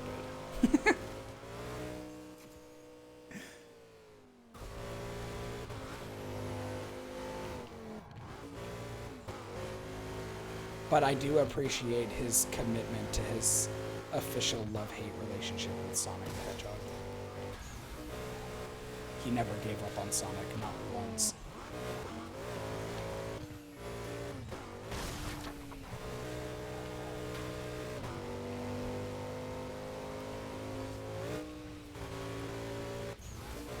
I'm hoping that this event down here is a race, because I need something that'll get me out of the mountains.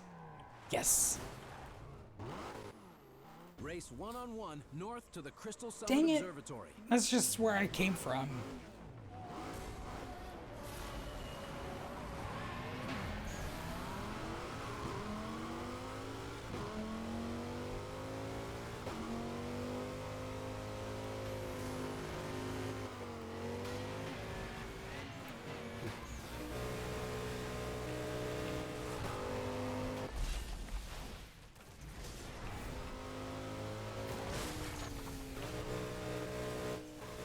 Whoa, whoa, whoa, whoa.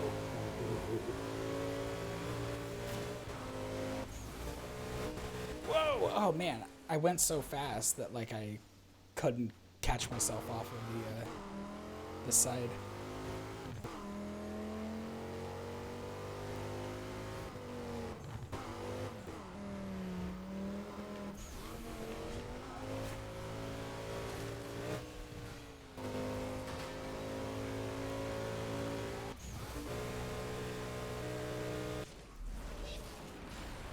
Oh, did I get the license? I did. Oh, man. Wow, I went from learner's permit to A in one stream. You are now a Class A driver, but to be recognized as a real Burnout driver, you need to show total domination of the roads of paradise. Are you good enough to win the Burnout driver's license? Celebrate upgrading your license with a new car. The Rossellini Tempesta has been delivered to your junkyard. Did you just hear DJ Atomica from Crash FM tell me how awesome in Poggers I was? Wow. I can't believe it. Update, Boba has destroyed the moth. That poor moth. Good job, Boba. Race southeast to the Naval Yard. Yeah.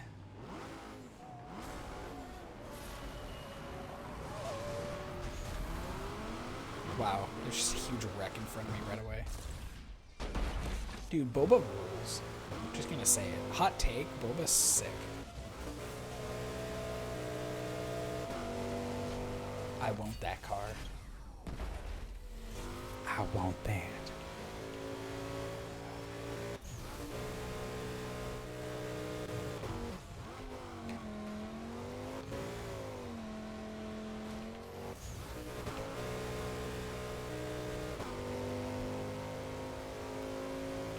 Oh.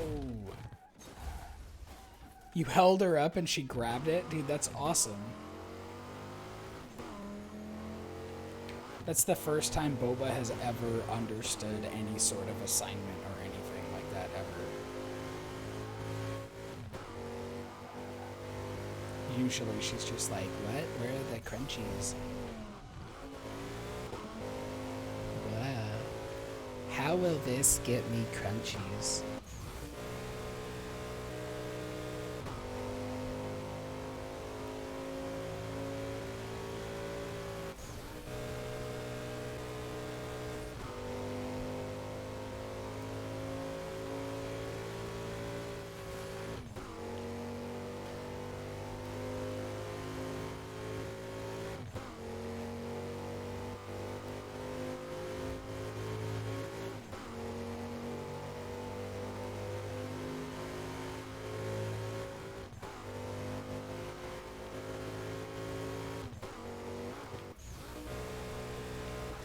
Man, this car's handling isn't perfect, but it is sure close.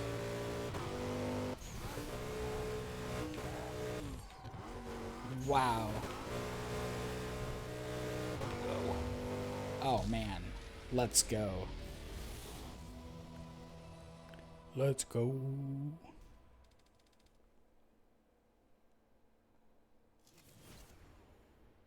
Watch out for the Carson Inferno van. The van! Burning around Paradise City.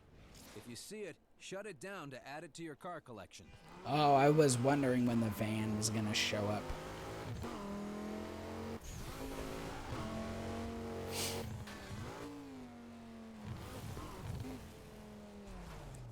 Van! Hashtag van life.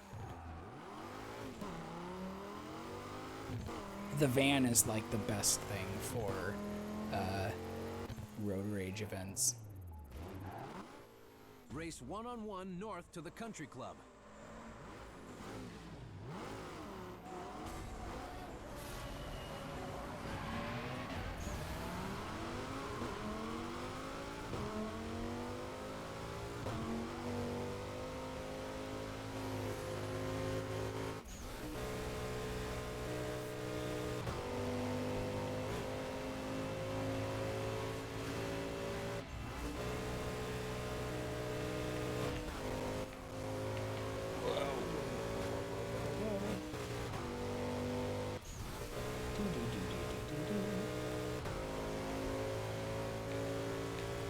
Country roads, take me home.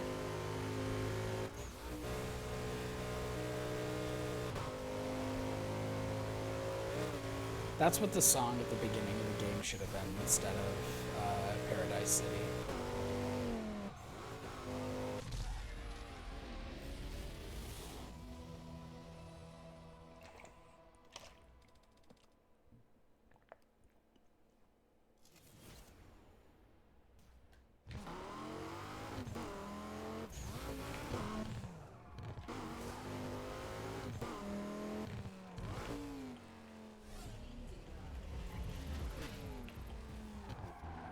Oh, I'm gonna try to see if I can do the parking thing. I need to drive on the other side though.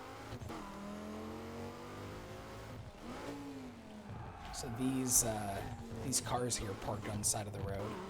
You can like, oh, like that, except stay in the road. Have you seen any good movies lately? I might go see Nope this weekend, but you really want to see Marcel the Shell? I haven't heard of either of those movies. We watched Lightyear recently. That was probably the most recent movie we've seen.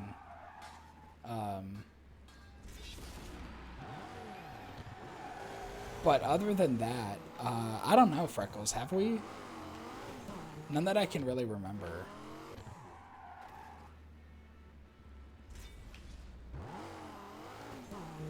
What is Marcel the Shell? I need to know. That sounds wonderful.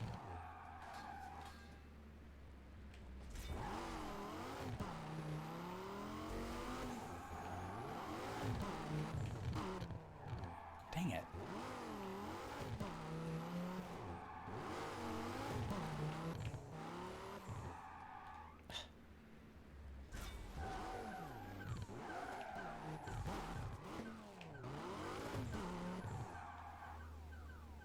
Nope is the new sci-fi horror by Jordan Peele. Oh, okay.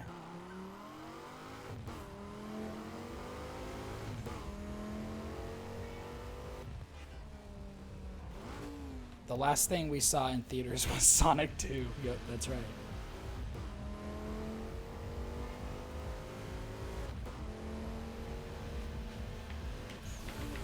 Oh, no. Oh. Oh! That was crazy. Marcel the Shell is a movie about a little shell going on a quest to find people like him. Well, that just sounds delightful. That sounds absolutely delightful. I've never heard of this. Oh man, where'd he go? Where'd he go? Oh, I lost him. Dang. I'm really bad with watching movies. It's really hard for me to like commit and like sit down. Oh, the van. Whoa. Whoa. Commit the time to do it.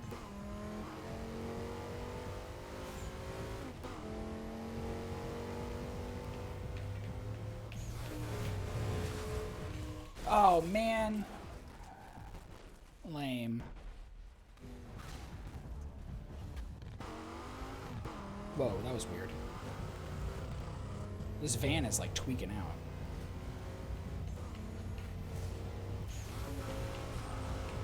Come on, get him. Get him. Come on. I guess he is a van. He's pretty strong.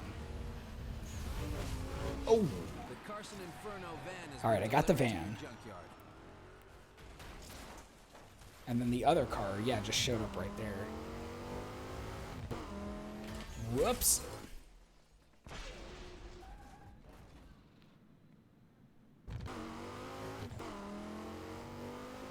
It's done in documentary style, and the shell is all stop motion, juxtaposed against real humans. He and his grandmother love 20 minutes.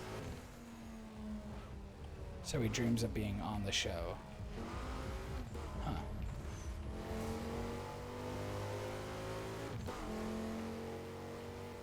Well, that just sounds like a gas. And I would love to see it.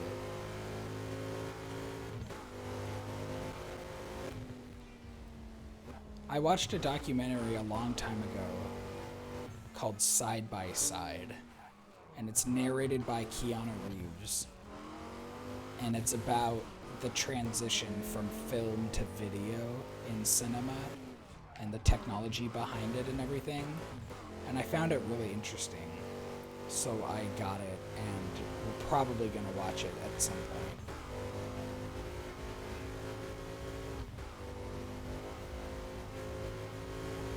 Where is this car? Ah. And we also got Everything Everywhere All at Once. And that's supposed to be really weird and cool and trippy. And I like those kinds of movies. But we haven't watched it yet. I think I want to shut this car down, and then I'm probably going to end the stream, because I'm starting to get kind of tired. The everything bagel. Everything bagels everywhere all at once. Yes, please.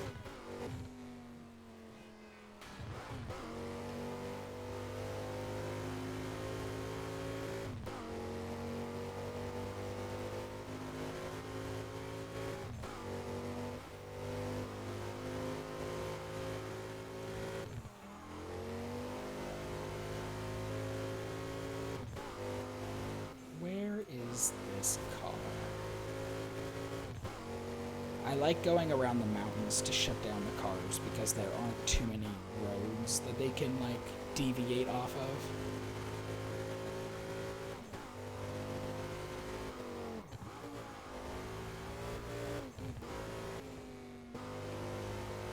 Yeah, Freckles was telling me about the Guar documentary, and it sounds really interesting. Oh, we also got the Bob's Burger movie. Bob's Burgers movie.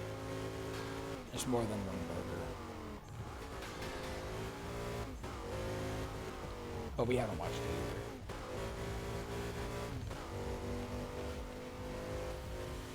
either. Oh, I hear him. I hear him. There he is. There he is. No! He got me.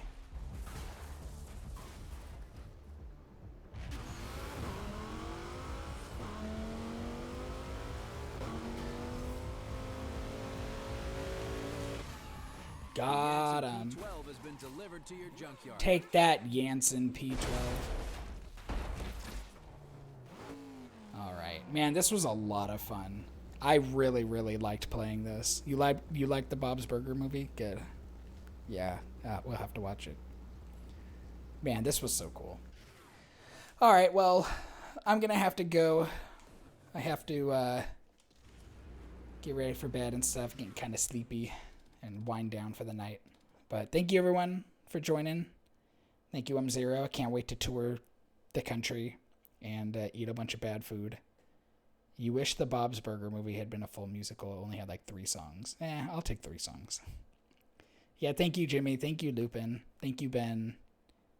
Thank you, Freckles, for being here. Thank you for banning that guy. Enjoy your mod chip. All right, bye, everybody.